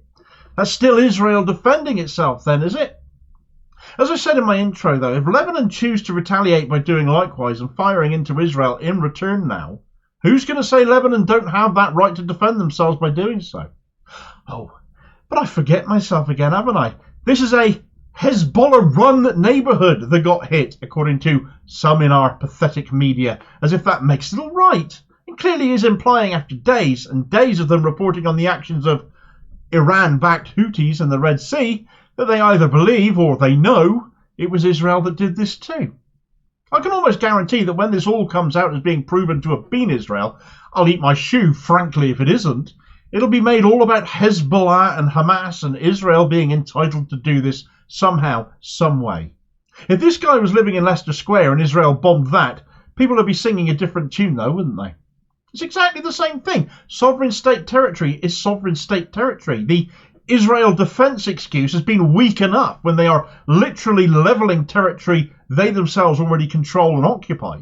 So much so that it's like shooting in a fishbowl for them. There's one thing interesting to note here though that people should acknowledge.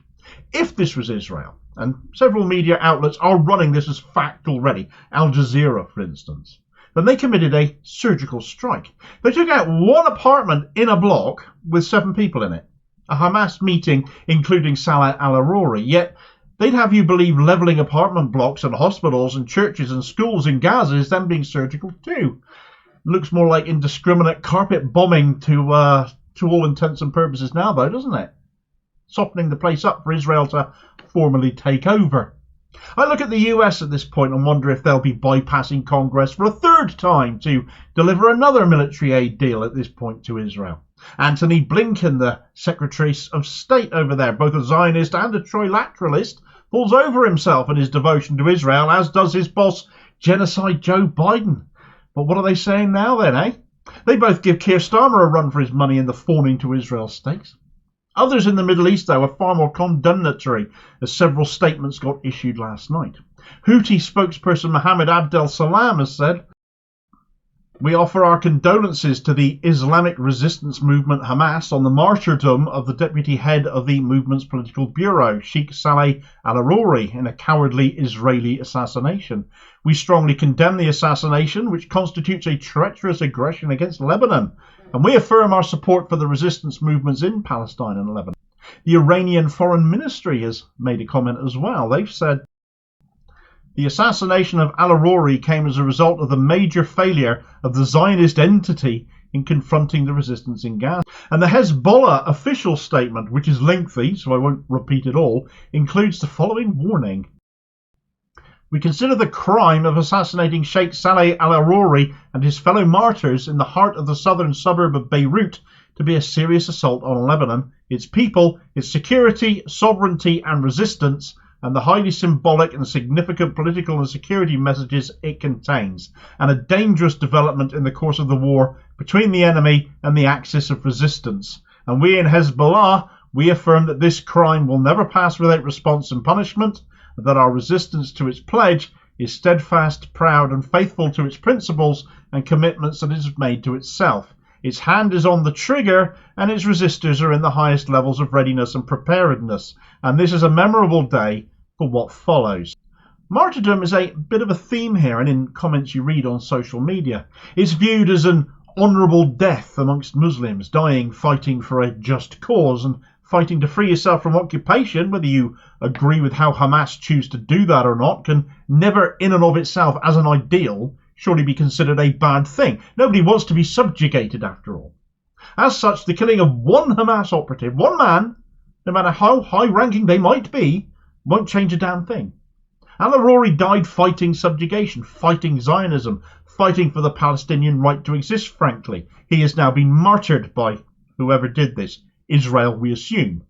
And this is why matters will only worsen now. Israel is engaged in a bloody ethnic cleansing of Gaza. It is almost certainly responsible for that assassination. They're bombing Syria again right now as well. No other country on earth could get away with attacking any one territory or state or nation, let alone three at once, and still maintain that they're the victim in all of this. But coming back on that Hezbollah statement though, or that warning that I read out a moment ago, the major escalation in events since October 7th, I fear, will soon put the reason all of this has started, that Hamas attack on the kibbutzes of Israel, in the shade. Things are going to get so much worse, we're soon going to forget what actually started this. Hezbollah are massively more powerful than Hamas. They are the most powerful anti-Israel militant group in the Middle East, and Israel just assassinated someone in their backyard, still allegedly at time of writing. Hezbollah told Israel years ago, following the end of the 2006 war between Lebanon and Israel, which lasted about a month, that any attack on Lebanese soil, Beirut or anywhere else would be a red line for them, and they would target Tel Aviv itself in retaliation. You can see why Israel are denying this, therefore, but investigation will confirm or deny where the shot came from at some point soon. At time of writing, it hasn't been, but that may change.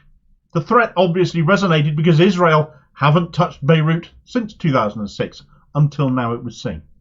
By mounting such a disproportionate retaliation on Gaza due to the actions of Hamas on October the 7th, and indeed aside from the fact the IDF are responsible for a lot of the fatalities that night themselves, Israel are driving a bigger conflict in the Middle East, aided and abetted and supported by political leaders in the West. Yemen is now involved via the Houthis and their Red Sea blockade. Iran is involved, having sent a warship of their own to the Red Sea, following the lethal force used by a US warship there on Yemenis harassing some shipping. All in solidarity with Palestine, and all to cause economic issues for Israel, sanctions in effect. Iran also back Hezbollah, who I will be amazed if they don't retaliate once Israel almost certainly is found responsible for last night's assassination. Syria being attacked by Israel is bringing them in. Iraq have attacked a US base in their country. They want the US gone, but they refuse to leave. But they did that in support of Palestine because the US keep arming Israel. Netanyahu's slanging match with Turkey's President Erdogan. The list of people Netanyahu's regime is pissing off right now just keeps growing. The death toll will dramatically increase as retaliation begins for what happened last night. You'll see far more Israeli deaths as a consequence of that act, of another war with Lebanon if things come to that. And the worst thing about all of it is that this assassination, should Israel be found guilty of committing it, or finally admit to it, whatever, ultimately will not deliver anything for them except more death and destruction to innocent people. If Netanyahu wanted some kind of a personal win, some sort of a boost, a good headline for one day, then his country will suffer horribly as a consequence of his bruised ego, and he'll still be dealing with Hamas and others whilst he's at it. He might need this conflict to go on to keep himself in power, But he's making it more and more impossible to come out of this with any kind of a win. There's too much scrutiny now. There are too many eyes on this situation. Israel's behaviour of massacres, of war crimes, of occupation and subjugation can never deliver long-term security and peace. It just destabilises the entire region. And it just feels like it's a powder keg ready, waiting to blow right now. The media framing isn't going to do the job for them now anymore either, especially not now in light of these most recent events. This assassination in Lebanon. The media were already losing the battle providing cover for Israel by pointing at Iran and jumping up and down going, look over there. Iran aren't exactly hiding. And we know whose side of this conflict they are on right now. And many of us would not disagree with them on that score either. So do take a look at this video if you want an idea of how dire mainstream media are in trying to provide cover for Israel despite their actions. Another great reason to support your favourite alternative media, of course, because the mainstream are hopeless. And I'll hopefully catch you on the next vid. Cheers, folks.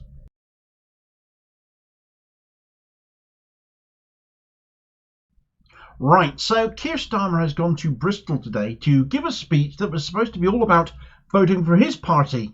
At least, given that he presides over the corpse of what used to be a socialist democratic party called Labour, you'd imagine that was what he wanted. Instead, in a city rapidly becoming a bigger and bigger Green Party heartland, he's effectively told people exactly why you should vote for them. Instead, given he stands for absolutely nothing, he's actually stood up and spoken about. Yet they do. And more to the point, the Green Party know it, because they've been busy pointing out exactly why it is that you should back them. They are the ones that you should give your vote to in a general election, as so many have in local elections. And it is so easily done when Starmer is so vacuous, tedious and dishonest. Right, so Keir Starmer has slithered into Bristol to sell his snake oil that passes for Labour Party policy under him. But being the consummate source of copious amounts of rear-end cow produce that he is, he remains committed to nothing changing at all. And what he did sell as change is what the Green Party, in fact, are the ones that would deliver, but he has no intentions of doing. You would have to be a fool to believe anything the man says. The most telling part of the preamble leading up to this speech, containing absolutely nothing to get excited about at all by the prospect of a Starmer-led government, was the fact all anyone was talking about was that he was going to attack Corbyn in his speech. Well, Jeremy Corbyn was 4 years ago now. If Starmer still has him living rent-free in his head, then that's more his problem than ours. But I'm also told he's so desperate for press attention, it's the only way he thinks he can get any, by upsetting all the Corbynites out there so they take to social media and go grrr at him. Let's just ignore him instead. 4 years of Keir Starmer's leadership, and still all he can think of, all he has, is to attack his predecessor. That is pathetic, and I'm not going to spend another second of this video entertaining that. Starmer wants people who left Labour to come back to it. Now it's back to being a Tory tribute act. He thinks that's a great selling point, that nothing is going to change. He wants you to think that there is no hope and that the eternal taking of turns between Labour and the Tories is all we can have in this country, the best we can hope for. And they call that democracy. It's as insulting as it is depressing, and it should serve to remind people why such a boring tool as he is, his nickname frankly should be Drillbit, doesn't represent any change at all. In fact, the Green Party's Zach Polanski has taken to video today and spelt this out better than I ever could. He said, "I want to talk to people who have voted Labour in the past. Now I know for a tiny minority of you, you'll vote Labour in the future, no matter what anyone says or does, so this video isn't really for you. But I know for a huge amount of you, you are deeply concerned about the direction of the Labour Party, and you're wondering where has that Democratic Socialist Party that was apparently on your membership card gone. You'll also recognise that under Keir Starmer the party is being destroyed forever and he feels like you've got no place to go.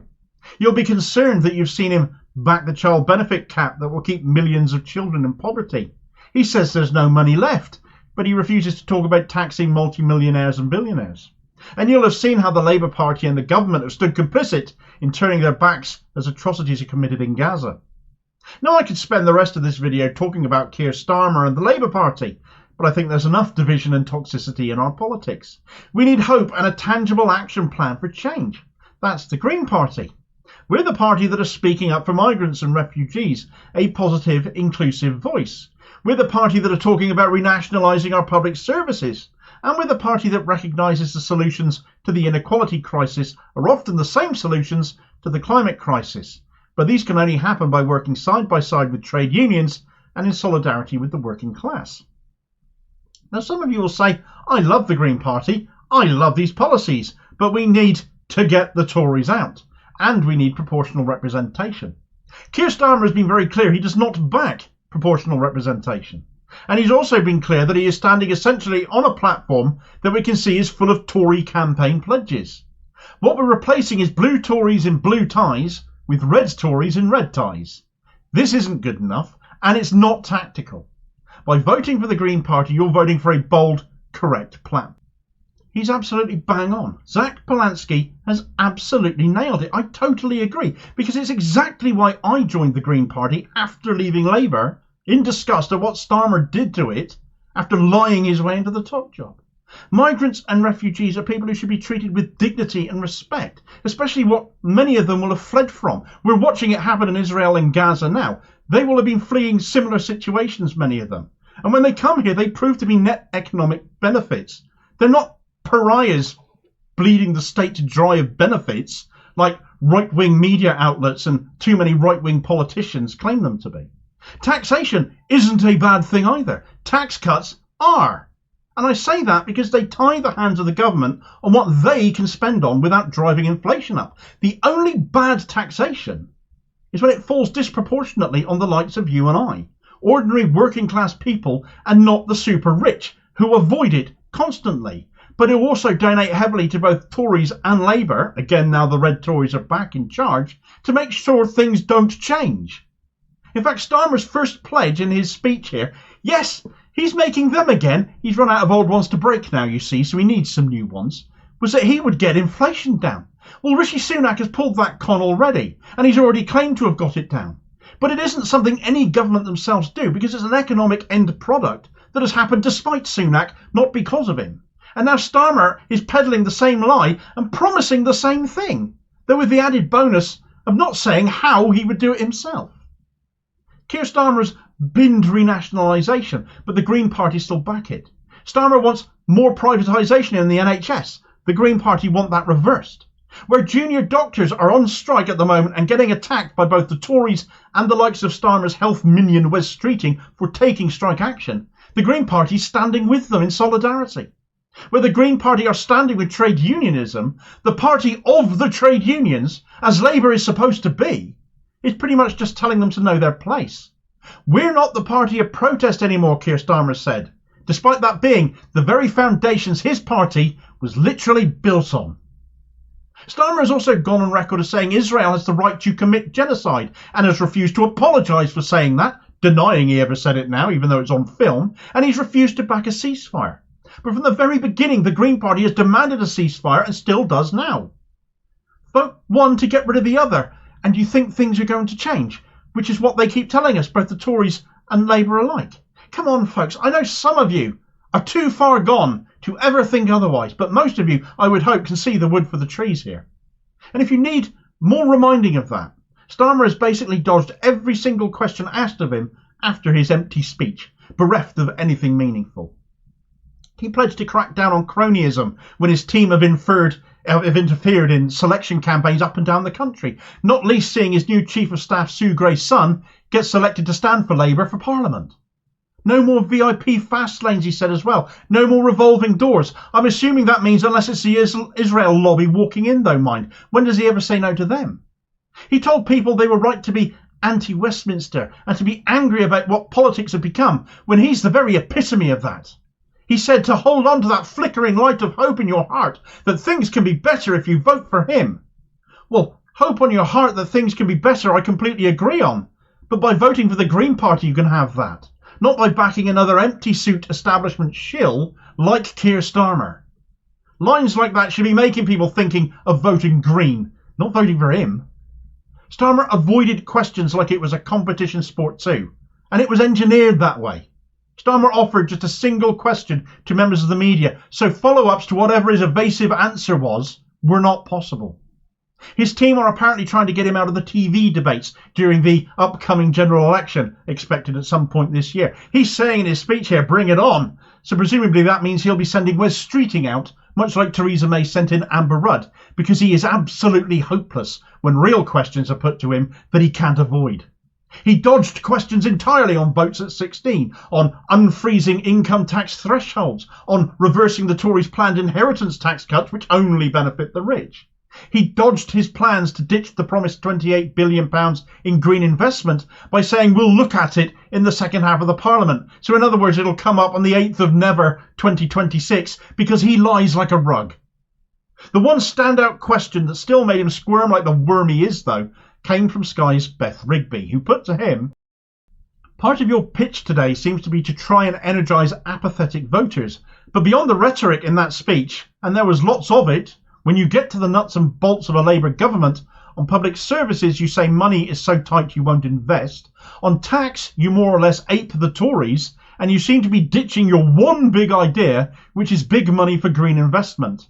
Your entire pitch seems to be vote Labour to see the back of the Tories. Isn't there a danger that voters will see you not as a leader of change, but one who is overly cautious and timid and who turns them off?" Well, bang on, Beth. Can you imagine a bigger turn-off than Keir Starmer? Get the Tories out, but vote my band of red Tories who will continue right where they left off is basically all Keir Starmer has got up to offer the people. I would argue it isn't caution or timidity here, it's simply who he is. Just another bloody Tory in the wrong damn party, just waiting for his turn to serve establishment interests.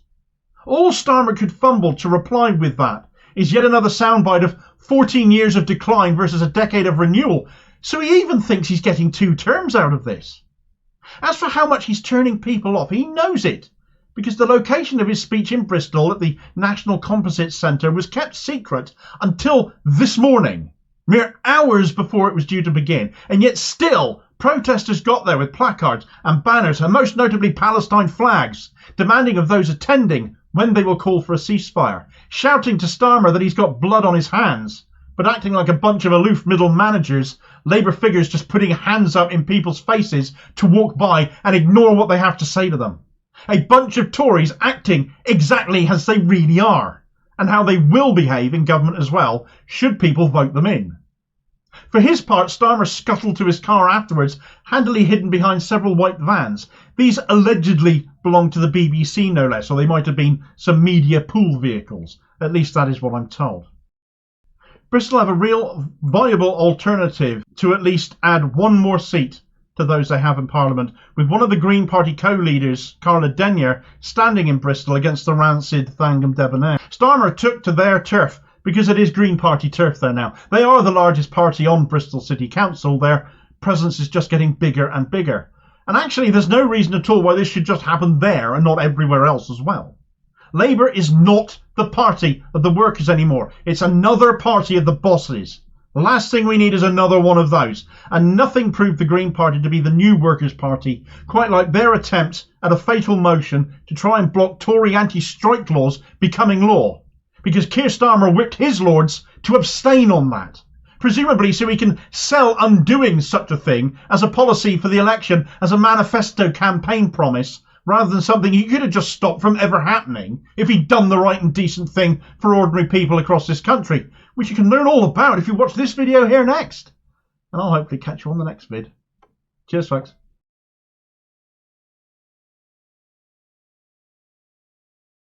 Right, so the date is set for Israel's Day in the Dock at the International Court of Justice. It'll be next Thursday and Friday, the 11th and 12th of January.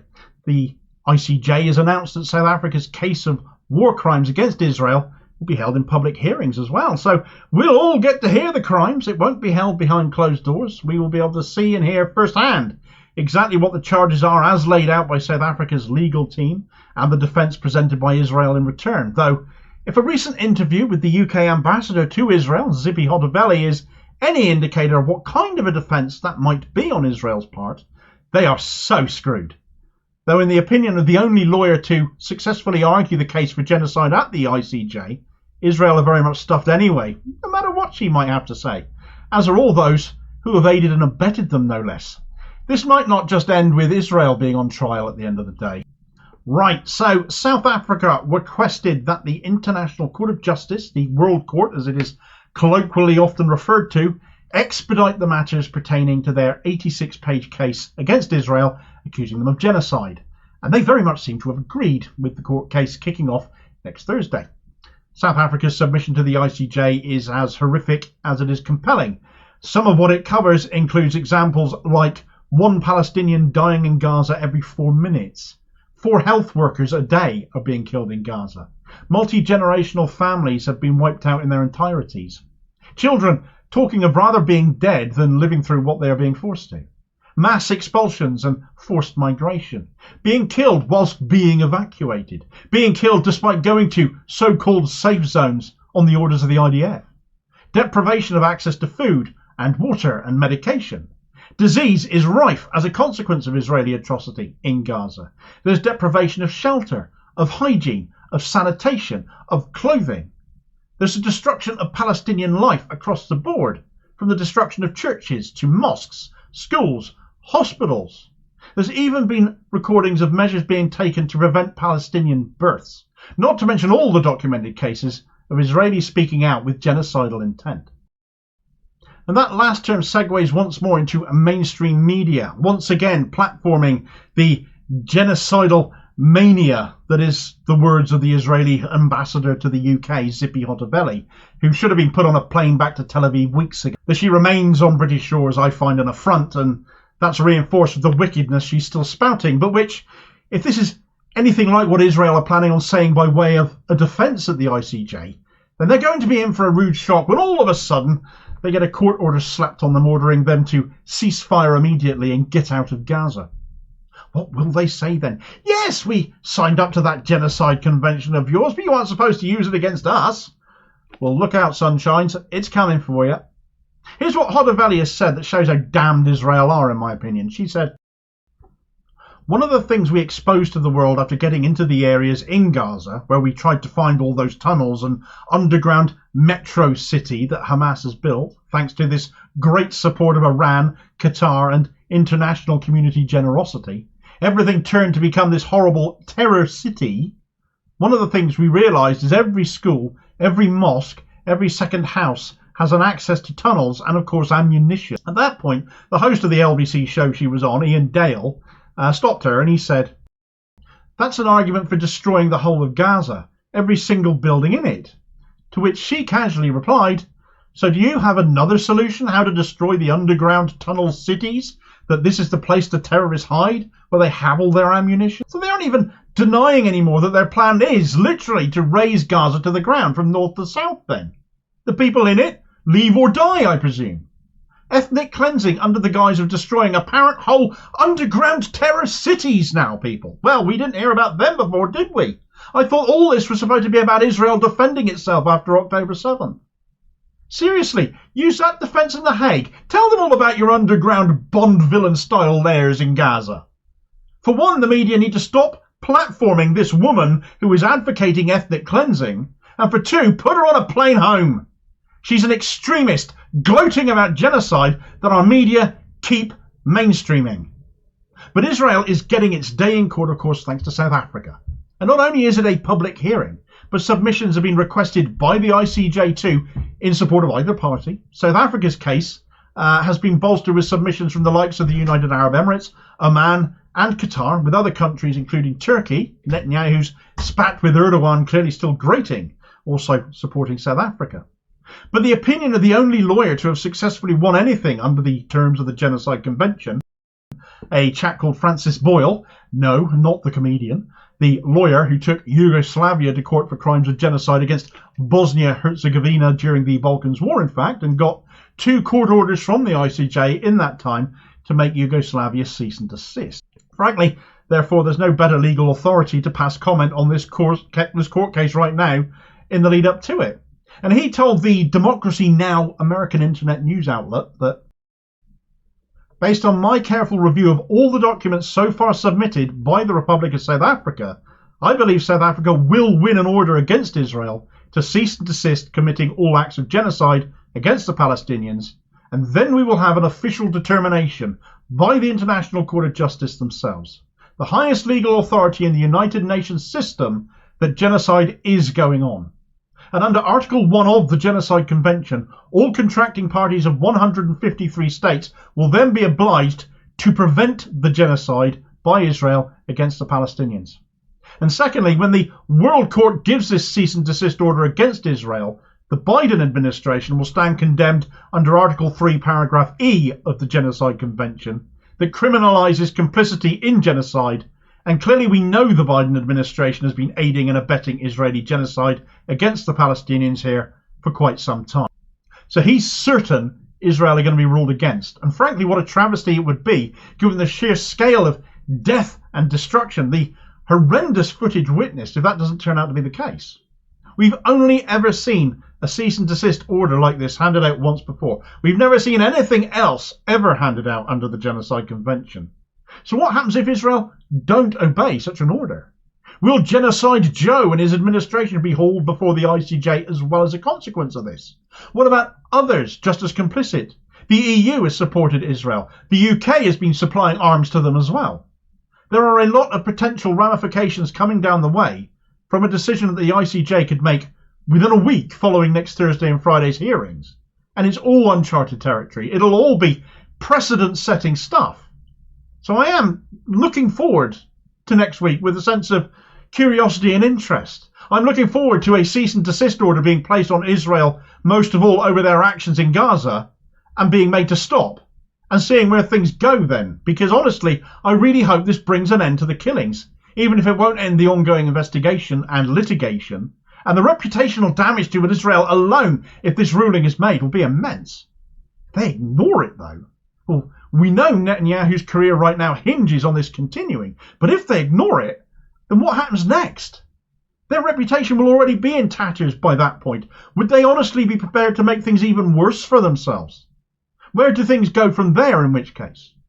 The UN, of which the ICJ is the final legal arbiter, exists to prevent things progressing and expanding to the point we witness another world war. It strikes me that this is finally being tested. And if it fails, then it ends up being a question of what the point of them then is. And whilst we ponder that question, to which nobody right now has an answer, you should watch this video here, which dives into the 86-page submission by South Africa. See what some of what they're bringing to the courtroom is. And I'll hopefully catch you on the next vid. Cheers, folks.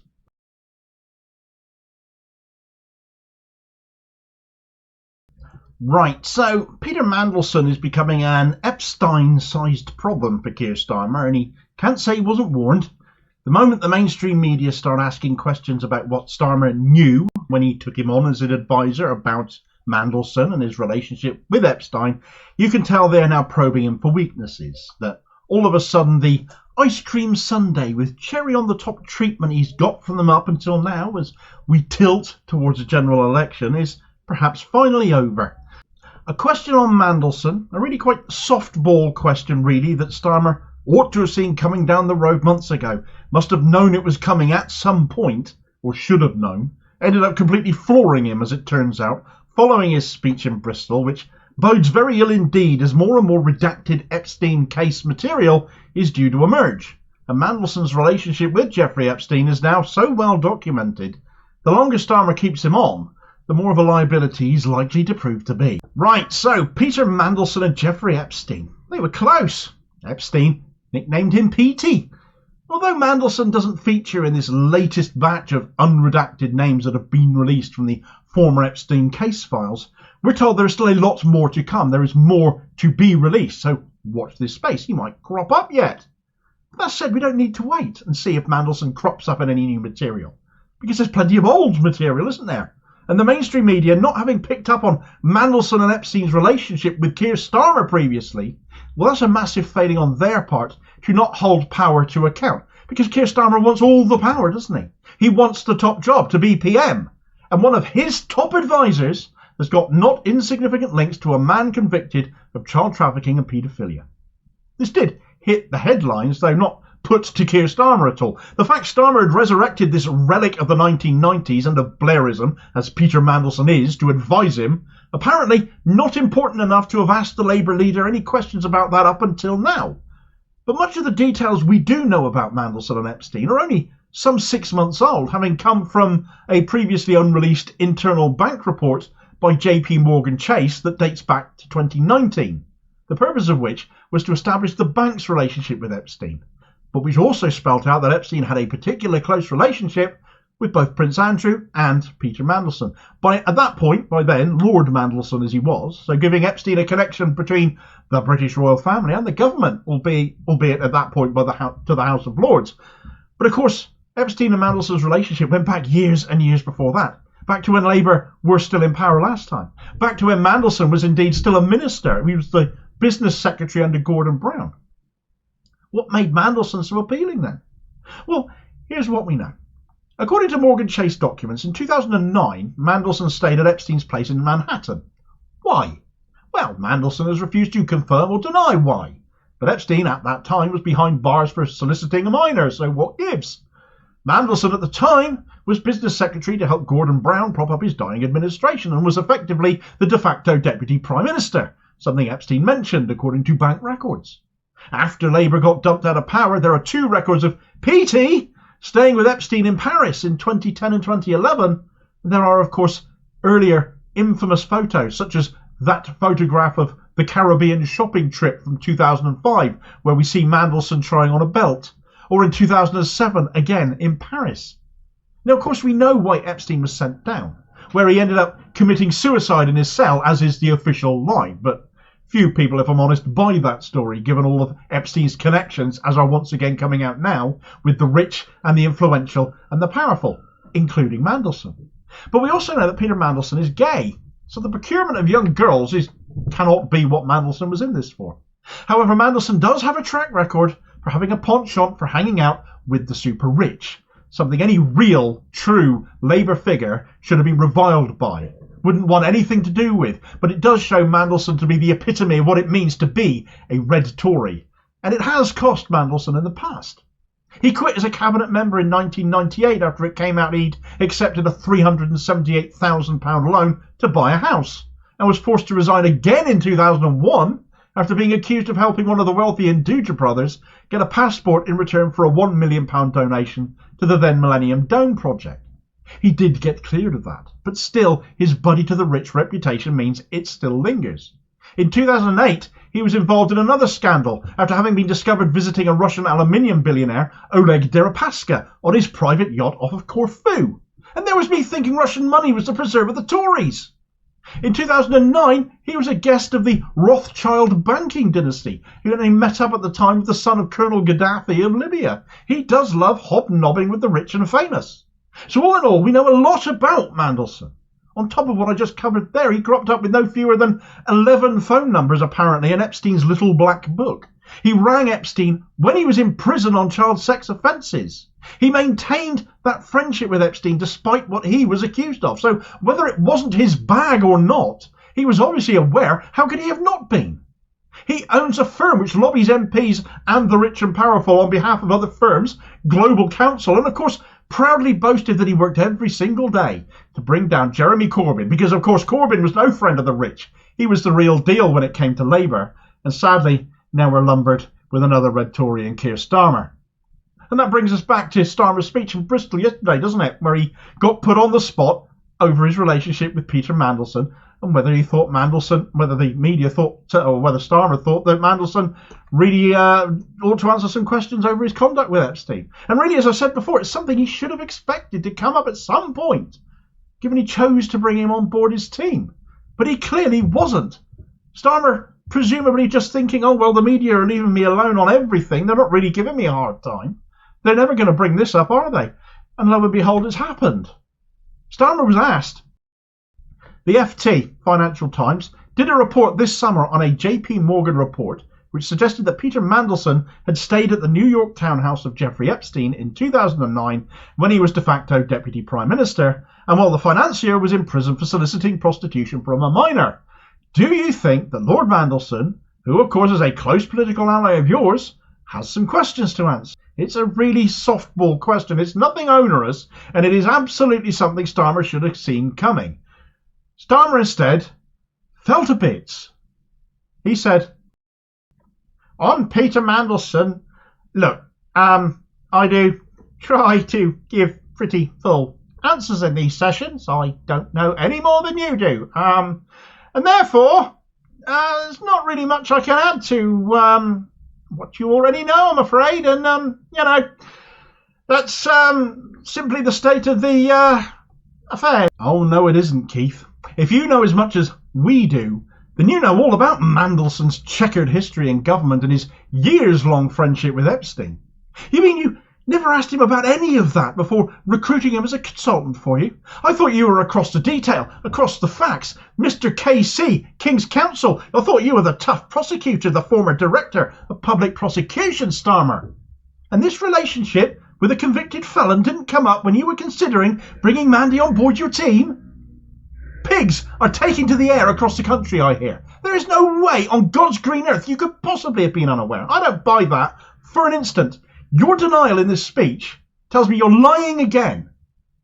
You said you wanted to clean up politics. You said in that speech that people were fed up with Westminster failing them. And in the literal Q&A afterwards, your response to this proves that you're just yet more of the same.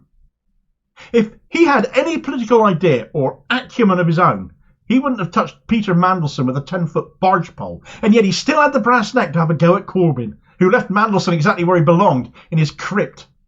In fact, advisors and consultants are becoming a bit of a thing for Starmer and his Chancellor-in-waiting, Chancellor more like it, Rachel Reeves, because when you have no ideas and no policies, and you need some fast to con your way into power and fleece the votes from unsuspecting voters, thinking that you might be something different, because where Corbyn stopped using consultancies entirely, he didn't need them. He knew exactly what he wanted to do to fix the country. He had plenty of ideas and inspiration, and he brought a larger number of us along with him. Under Keir Starmer, their use has just quadrupled in the run-up to an expected general election this year. Of course, these come in the form of donated time, so their cost equivalent is what goes down as the donation. And as with all donors, what are they getting out of this is a question we should all immediately be asking of that. But in the last quarter of 2023, consultancies registered as donations by Labour shot up to an eye-watering £287,000, up from just £72,000 the previous quarter. That is what Keir Starmer is doing with Labour members' donations, because this is a government in waiting that has got absolutely no idea what to do when it gets there. Keir Starmer wants the top job for the sake of it, for his own selfish wants, for his own ambitions, but he has got no clue what he will do in charge of this country once he's there. He is absolutely reliant on people telling him what to do, and that should be terrifying. He is so reliant on others, unelected others, holding his hand, that he's willing to overlook all of Mandelson's past track record so he can hold his. And it is far from the only hand he's holding. If you want competent change in this country, if you want a leader, an actual leader who might be capable of leading and doing something that they've thought of themselves, then Labour and Starmer isn't it. Starmer is so bad, he even let the Tories outflank him when it came to calling for a ceasefire in Gaza. He even let them take the lead. He couldn't take the lead on that of all things, as this video here will tell you all about. Amongst the many other examples I've covered of Starmer's weakness and narcissism and failure, there's a whole playlist if you're so inclined. And I'll hopefully catch you on the next vid. Cheers, folks.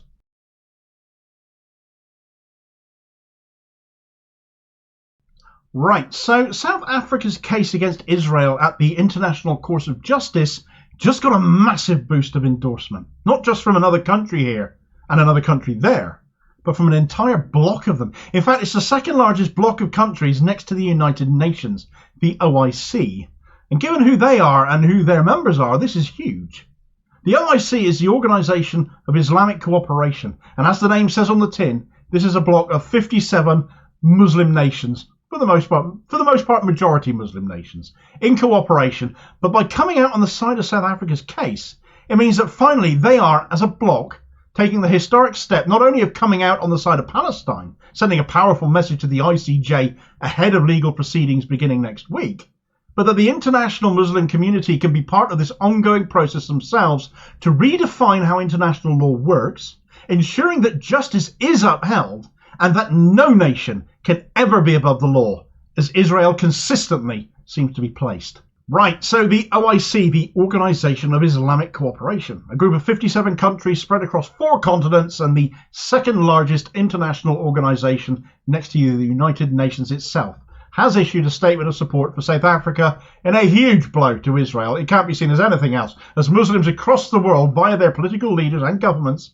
come together in consensus to side with the occupied Palestinian territories and against them and the genocide they are committing. The statement from the OIC reads, OIC welcomes South Africa's International Court of Justice suit against Israel over genocide. The Organisation of Islamic Cooperation, OIC, has welcomed the suit filed by the Republic of South Africa at the International Court of Justice for the crime of genocide against the Palestinian people committed by Israel, the occupying power. The OIC has affirmed that the indiscriminate targeting by Israel, the occupying power, of the civilian population and the thousands of Palestinians, mostly women and children, killed, injured, forcibly displaced and denied basic necessities and humanitarian assistance, and the destruction of houses, health, educational and religious institutions in their totality, constitute mass genocide. The OIC called upon the court to respond expeditiously and take urgent measures to stop this mass genocide being perpetrated by the Israeli Defence Forces in the occupied Palestinian territory. Now, this statement is the culmination of a meeting that was held in Jeddah in Saudi Arabia back on October the 18th. So within weeks of Israel's genocide beginning, or the most recent elements of it, should we say. It didn't start on October 7th after all. But clearly going way beyond what could be considered a justifiable response to the events of October 7th as what Israel were doing. The OIC, whether you've heard of them or not, did not hang about coming together on this. And given their own history, the history of the OIC itself, that's not actually too surprising. By now, I'm sure anyone familiar with the happenings in Israel and Palestine, or at least a great many of you, will be familiar with the Al-Aqsa Mosque, which stands in the old city of Jerusalem and is one of the most precious and religious sites in the Islamic world. Situated as it is in occupied territory, there have been incidents, let's call them, over the years, especially in most recent years, such as in 2021, when Jewish settlers broke into the Al-Aqsa compound, which is normally off limits to anybody who isn't Muslim, and decided to stand there and read from the Torah. Or the following year when Israeli Defence Forces fired tear gas at Palestinians inside who they claimed were throwing stones. And just last year as well, a similar incident of the police breaking in to deal with what again was claimed as stone throwing by Palestinians. But it's back in 1967, following the Six-Day War, when Israel seized much Palestinian territory and all that they didn't seize became occupied territory, that the OIC actually came into being. Al-Aqsa actually being the scene at that point of an attempted arson attempt by an Australian evangelist who thought burning the mosque down would hasten the second coming of Jesus. But what it turned out to be was a catalyst for the formation of the OIC. So the organisation itself is in no insignificant way intrinsically linked to the Middle East conflict between Israel and Palestine. And you can understand why they've arrived at such a position, therefore. But that doesn't in any way mitigate how important and how big this move is. 57 countries are members of this bloc. 48 of them have Muslim majorities amongst their population. They have permanent delegations to the United Nations and the European Union. And frankly, it's amazing we don't hear more of them. But I suppose the idea of organised Muslims to Western ears, indoctrinated as so many are by billionaire media barons, is a big and scary thing to think about. It shouldn't be. Now, as we know, in response to South Africa's submission, Israel have accused them of blood libel and antisemitism on steroids response, which is absurd, not to mention grossly insulting, when the reason of this submission is written on the corpses of 30,000 dead Palestinians, so many of whom are children, and Israel playing the race card again to get out of that should harden already dim views against them. But we also know that holding Israel to account is really bloody hard, when they seemingly get excused and let off and pandered to by certain nations, certain politicians, time after time. The US in the here and now are the obvious ones that come to mind. Genocide Joe and Secretary of State Antony Blinken. The Security Council of the UN constantly trying to pass a ceasefire motion to stop the killing, only to see the US Permanent Council member veto this every single time. And it's just soul-destroying and sickening to witness. But they aren't alone. Back in 2009, an arrest warrant was issued here in the UK for war crimes against the then Israeli Foreign Minister Tzipi Livni by lawyers acting for Palestinian victims of the Gulf War era Operation Cast when she was due to arrive in the UK on a visit. She cancelled the trip upon hearing she'd be arrested, basically, and so the warrant got cancelled because she never arrived in the country. An attempt to bring a universal arrest warrant against her based on those same war crimes was requested in 2011 via the Crown Prosecution Service, but this got blocked by the then Director of Public Prosecutions. I wonder if anyone might care to hazard a guess who it was at the time. Yep, it was Keir, Zionist without qualification, Starmer. This incident then led to a complete review of how war crimes arrest warrants get issued in the UK, and effectively new laws passed by the then Cameron government saw such things become the preserve of the Attorney General and no longer the courts. Well, it's the courts that uphold the law, isn't it? Both domestic law and international law. It doesn't matter which laws they are, they're upheld by courts here. And here we have the situation now, when it comes to war crimes, that the courts have had that power taken away from them via political interference. And again, it all came about to protect Israel. The Tories won't repeal this, it's their law, and Labour is now led by the guy whose actions ended up instigating this law coming in. So actually, with the influence such a large bloc as the OIC is involving itself in this case, taking a side, standing by Palestine against Israel, no longer need we worry about these national level interferences, because at the World Court all of that is superseded. They have a chance here and now, by taking the stand they have, to shape how international law is enforced, due process, justice, and finally break this cycle of exceptionalism that Israel seems to be perpetually afforded. To break that gifted impunity that they have, and finally make it face the consequences for its alleged international law violations. It's going to be a shock to their systems, but we need to see it happen if we're to have any faith in a judicial system. That isn't to say they can coerce the ICJ in any way to do that, the OIC, mind you. The ICJ is completely independent. However, their rulings and their conduct in this matter will be scrutinised by the entire world. With the OIC taking a stand alongside South Africa, if it were to choose to go that far beyond this statement of support, get the Arab League involved too even, they can. As leading lawyer Tayyab Ali has written in a recent Middle East Eye article. Ali, incidentally, was one of those lawyers involved in trying to get Zippy Livni arrested back in 2009. Well, he said, the OIC and the Arab League have the opportunity to be part of a historic process that could redefine the application of international law in conflict resolution and uphold the principles of justice and accountability on the global stage. I'd like to think he's right, because my God, it surely has to be done, doesn't it? No country can be above international law. Yet for decades that appears to have been the case for Israel. Now, even in the face of mass genocide, too many state actors in bad faith are turning a blind eye to it all, or continuing to overtly support Israel. South Africa has said enough is enough. Other nations from Malaysia to Yemen to Oman to Qatar have said likewise, or are acting in a way that says likewise. And now here are the 57 nation states of the OIC doing so too, as a collective. Israel could, of course, choose to stop itself, but the out-of-control hard-right coalition government of Netanyahu can't afford to. Netanyahu's career depends on it, after all, and nothing is more important to Bibi than Bibi himself is. It seems even assassinations and risking a wider Middle Eastern conflict isn't above him in his pursuit of ongoing atrocity. Though these are, it must be said, still allegations. But by all means, watch this video next on the assassination of a Hamas leader in Lebanon the other day and see if you think it could possibly be anyone else. Because I can't think of anyone. I'm all ears if you've got any ideas. And I'll hopefully catch you on the next vid. Cheers, folks.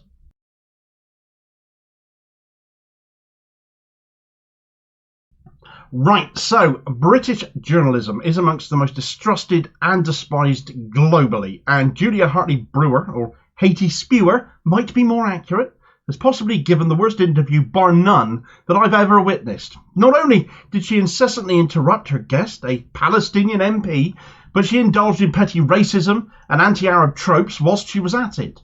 All Arabs and Muslims hate women, apparently, so says a mainstream supposed journalist, or at least that's the inference from what she said. The level of disrespect shown was shocking. The fact she wouldn't even let him explain some of the most fundamental and basic issues because she wanted to spout off over the top of him.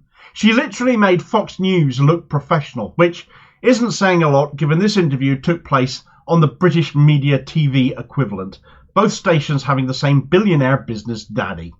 Right now, Palestinians are being slaughtered in their tens of thousands, and Hartley Doodah's guest is, apart from being a Palestinian MP, is also an eminent physician who has devoted his life to public health and his community.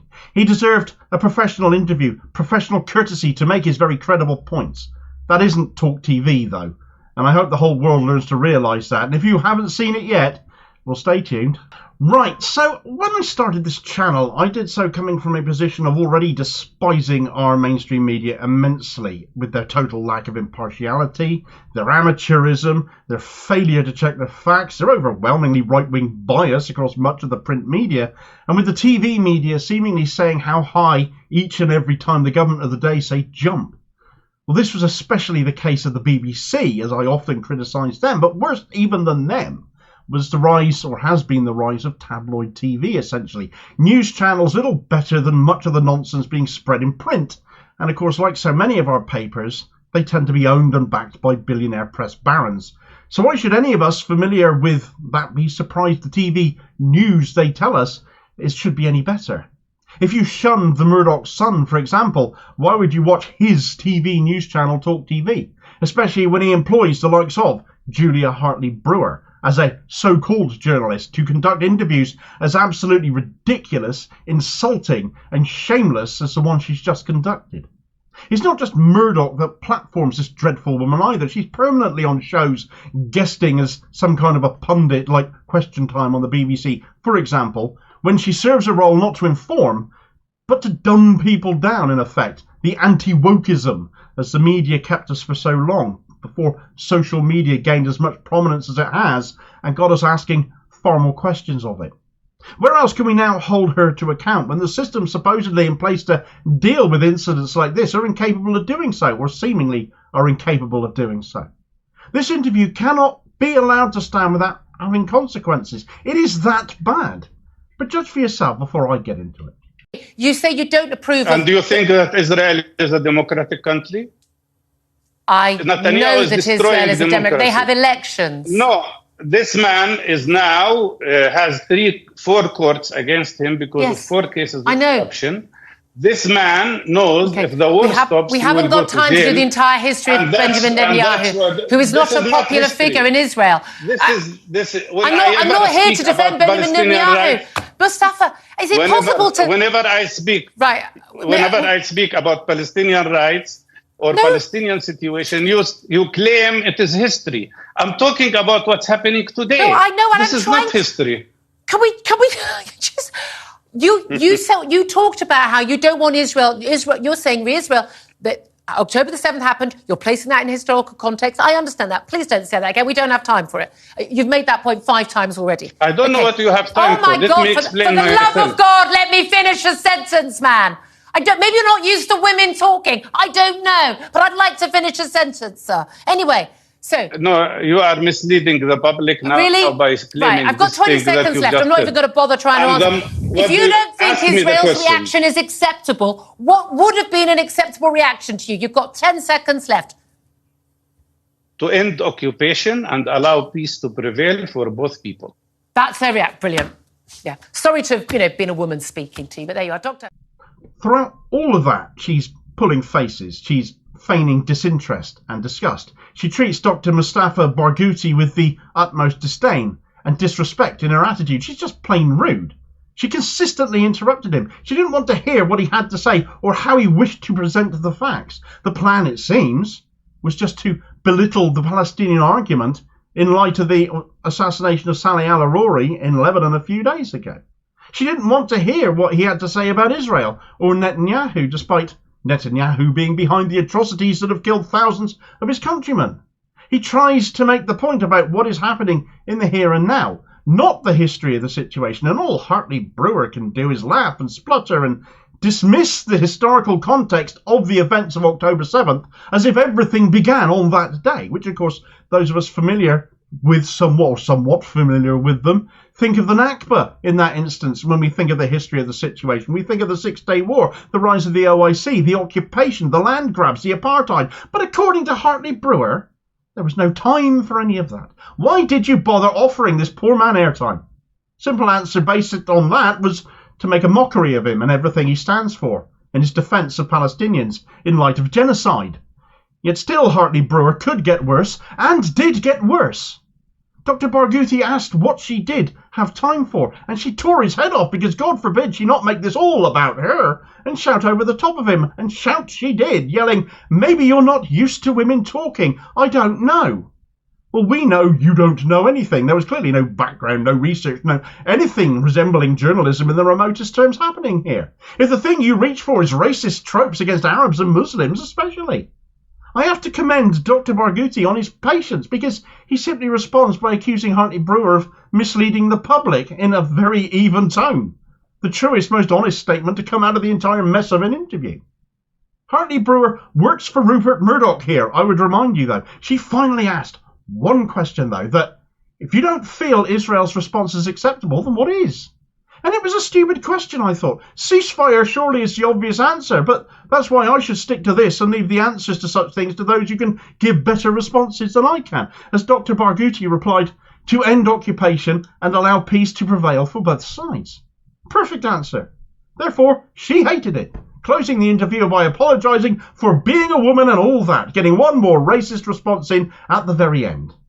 Above all else, the racism stands out. Those two comments, sorry for being a woman and all that, and maybe you're not used to women talking. For anyone defending her, I guarantee she would not have made anti-Jewish sentiments towards comments made by an Israeli MP in the same light, would she? So let's close off that argument for a start. It's an anti-Arabic and Islamophobic trope to talk in terms of Muslim men hating women, as she inferred twice. We have talked so much over the use of racist tropes for several years now, and the number of people pulled up for using anti-Semitic ones in that time. We know it just doesn't pass muster. People do not get away with it. It gets condemned in the media in the strongest possible terms, and of course has been very much weaponised in that same way towards the likes of Jeremy Corbyn and those who supported him and his vision for the country and the Labour Party in a way to kill that off. Yet here we have a mainstream, I resent using the word journalist, but for clarity's sake I will, making blatantly Islamophobic comments. I'm reminded again of Stephen Fry's Christmas message that anti-Semitism is regarded as the only acceptable form of racism. Yet this interview proves him completely wrong, because Islamophobia is rampant and excused. Of course it is being excused. Where are Ofcom in all of this? Complaints I know have been made. I'd encourage more to be made, but will they do anything? I won't hold my breath. Houthi Brewer, in pushing these Islamophobic tropes, isn't unique in doing so. It's a familiar refrain across many right-wing outlets in the Western world in order to promote disdain and disgust amongst the populace towards Palestinians. This is a pro-Israel narrative being set in effect by association. We see them do this in other ways as well, of course. The health ministry of Gaza is always referred to as the Hamas-run ministry, even though Hamas are the government there. You never get Israel-run put in front of Israel's health ministry, though. Another example is Iran-backed Houthi rebels in Yemen, but you never get Western-backed Israel being said in the same light. Over the last 3 months, there are now so many examples of Western media, and especially here in the UK, of this happening.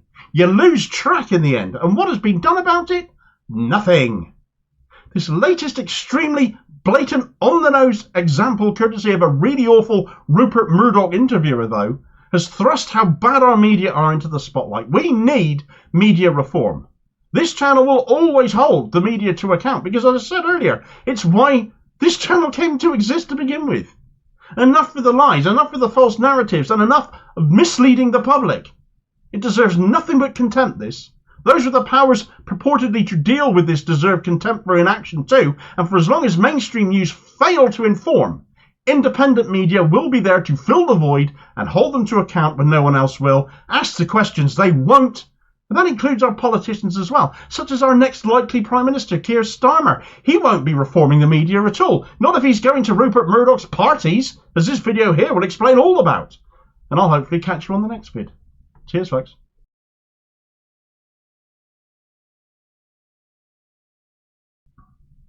Right, so a story I'd missed from back in October, covering how Israel weaponises food and water into Gaza, has come to my attention, and this came up then as supply trucks and humanitarian aid as trying to get into Gaza, and might actually shed some light as to why they struggled at first to do so, when they were being held up at the Rafah border crossing in Egypt, you might recall. They were also targeted after getting into Gaza. And we've seen footage of Israeli Defence Force soldiers seizing aid intended for Palestine and also desecrating it. And what has come to my attention is some video footage from a Netanyahu ally called Revital Gottlieb, Tali for short, a member of his Likud party and a member of the Israeli Knesset, where she's basically raving to a crowd why it is important that the people of Gaza be starved and thirsted for the good of Israel. Right, so food and water supplies into Gaza have been problematic in no small part thanks to Israeli forces, and as a result there have been huge problems with hygiene, with sanitation. Disease is running rife in Gaza right now. The markets are barren, there's no commercial goods getting in. Before the war, some 500 trucks a day of supplies were going into Gaza, and that's fallen to barely 100, according to a Channel 4 investigation. People are literally dying of hunger and thirst right now. Footage has cropped up of a member of Benjamin Netanyahu's Likud party in light of that, saying why this is necessary though. She thinks this situation is right and good and exactly as things are meant to be in order to benefit Israel, and she has quite the list of reasons as to why that is, which might seem right and good and proper to her, but should be seen as completely depraved to everyone else. She made a big shouty speech aimed at her own government, no less, to not break the siege on Gaza that had begun on October 7th. She said, "And for the government itself, if you decide to end the siege, to break the siege, it will be, in my opinion, a terrible decision, because without hunger and thirst amongst the Gaza population, we will not be able to recruit collaborators. We will not be able to recruit intelligence. We will not be able to bribe people with food, with drink, with medicine in order to achieve intelligence. And we know that finding the hostages is a super important goal of the war. So if you broke the siege, don't give up. And tell us, Biden, no, you need to explain your position. Don't use Biden as an excuse to break the siege. Don't break the siege or we won't be able to bribe Gazans to spy for us and work for us with these basic necessities like food, water and medicine. Weaponizing the basics. Won't you think of the hostages, she wails, but this was before Israel ended up shooting some thinking they were going to be rescued, and of course don't get me started again on those killed as Hamas tried to taking them hostage under Hannibal directives. Tali Gottlieb is quite the delight, isn't she? On the 10th of October, just 3 days into Israel's retaliation for Hamas's incursion and hostage-taking, Tali Gottlieb wanted her government to drop a nuclear bomb on the Strip, not realising, apparently it would appear, that doing so would render not only the very small Gaza Strip uninhabitable, but most of Israel too. She put out a tweet saying, Jericho missile, strategic alert. Before considering the introduction of forces, doomsday weapon, this is my opinion. May God preserve all our strength. She's a lawyer. She should be smart enough to know that, you'd think. But she clearly isn't. She worked for the State Department in Tel Aviv, apparently primarily defending people accused of sex crimes. One infamous case saw her take to Twitter, again, following the conviction of the attacker of a 14-year-old girl, to call the girl and her testimony distorted. Really is charming. I can't imagine what drew her to Netanyahu's brand of politics, truly. In fact, attacking others really does seem to be her trademark. She's even gone after Genocide Joe and her own government just last month, criticising him and them, again on the subject of delivering aid to Gaza. And again, she took to social media to do it, saying, President Biden, you were invited to my DMD to share with me the delays and alarms sponsored by the fuel that you ordered to bring into Gaza. And now cabinet members come to your senses and stand firm in the face of the delusional demands of the US that preserve Hamas's power to shoot at us. And before you tell me the fuel is regulated, I declare to you that there is zero fuel regulation in Gaza. Zero. Well, there probably should be though, shouldn't there? How many spies is a fuel truck worth to you then, Tali? This is far-right rhetoric. It's no wonder the likes of Itamar Ben-Gvir were nodding along in agreement with you, bleating it'll all go to Hamas. But above all else, you have to remember she's in the ruling party, the Likud party of Netanyahu. She's one of his. A party that couldn't form a majority itself and had to go into coalition with even worse elements in order to form an administration. Those like Tali Gottlieb, for whom Netanyahu isn't going far enough, will have been emboldened by that. And so screaming speeches, public speeches, and banging on benches demanding the Gazans be starved shows just how depraved some of those Netanyahu is in government with are, even before he brings in the far right to add to them.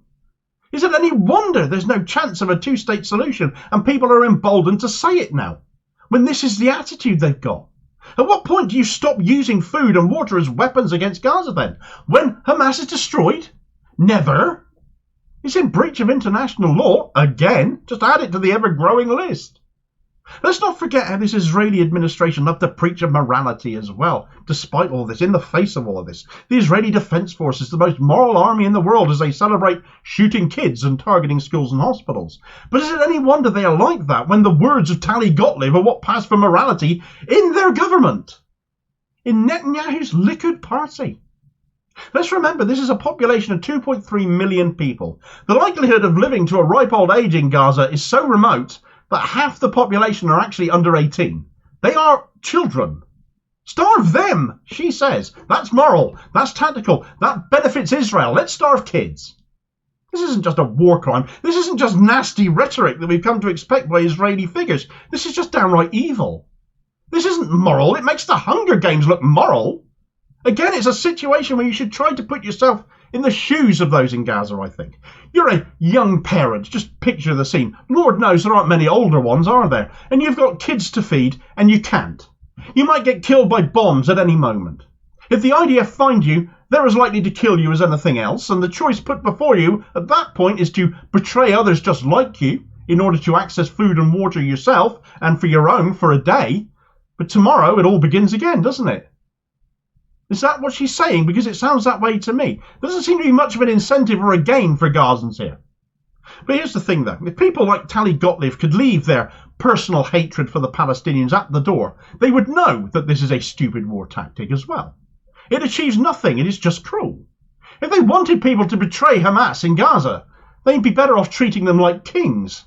That would be a better way of doing it, wouldn't it? Give them all the things that Hamas can't. The food, the water, the clothes, the medicine. More carrot, less stick would be more effective. So what this actually shows is this has nothing to do with Hamas, really. Nothing to do with rescuing hostages either. They are just an excuse. What people like Tali Gottlieb really want, they aren't completely just delusional and stupid people, is ethnic cleansing and the removal of the people of Gaza completely, which of course is exactly what Israel are now being taken to court by South Africa facing accusations of. Genocide and ethnic cleansing. By battering the populace of Gaza, you just harden their resolve against you, creates more Hamas fighters, widens the divisions, and it all becomes ever more difficult to find an eventual peace resolution. So we have a population in Gaza where half of them are children. The situation is that they are being starved, and the World Food Programme has spelt out the extent of this already, bearing in mind as well, of course, that the Gaza Strip is the biggest open-air concentration camp on the planet, a de facto prison. So the people inside cannot go anywhere, and 9 out of 10 people right now, 90% of them, are eating less than one meal a day. They have nowhere to go, and they have nothing to eat. The Gaza Strip faces famine, and it's an engineered famine at that. Every single politician from ours here in the UK, to theirs, to America, to wherever, who isn't calling for a ceasefire, is sanctioning this. Starvation of a captive civilian population. The destruction of orchards and farmlands has gone underreported. That's intended to starve them. And it also has the consequence of even when all of this is said and done and the fighting ends, Gaza won't be able to produce its own food for a long time to come. World Food Programme bakeries have been targeted. Pop-up food access that was sent in destroyed. Just 1 out of the 25 of those that have been set up in Gaza are still operational. And of course then all that's left is to go out in search of food amongst all of the chaos, and you're risking your life each and every time you try that. Starvation has been the most sinister weapon of choice that not a lot of attention has been brought to. But thanks to the big mouth of Tali Gottlieb, attention has now been drawn to it.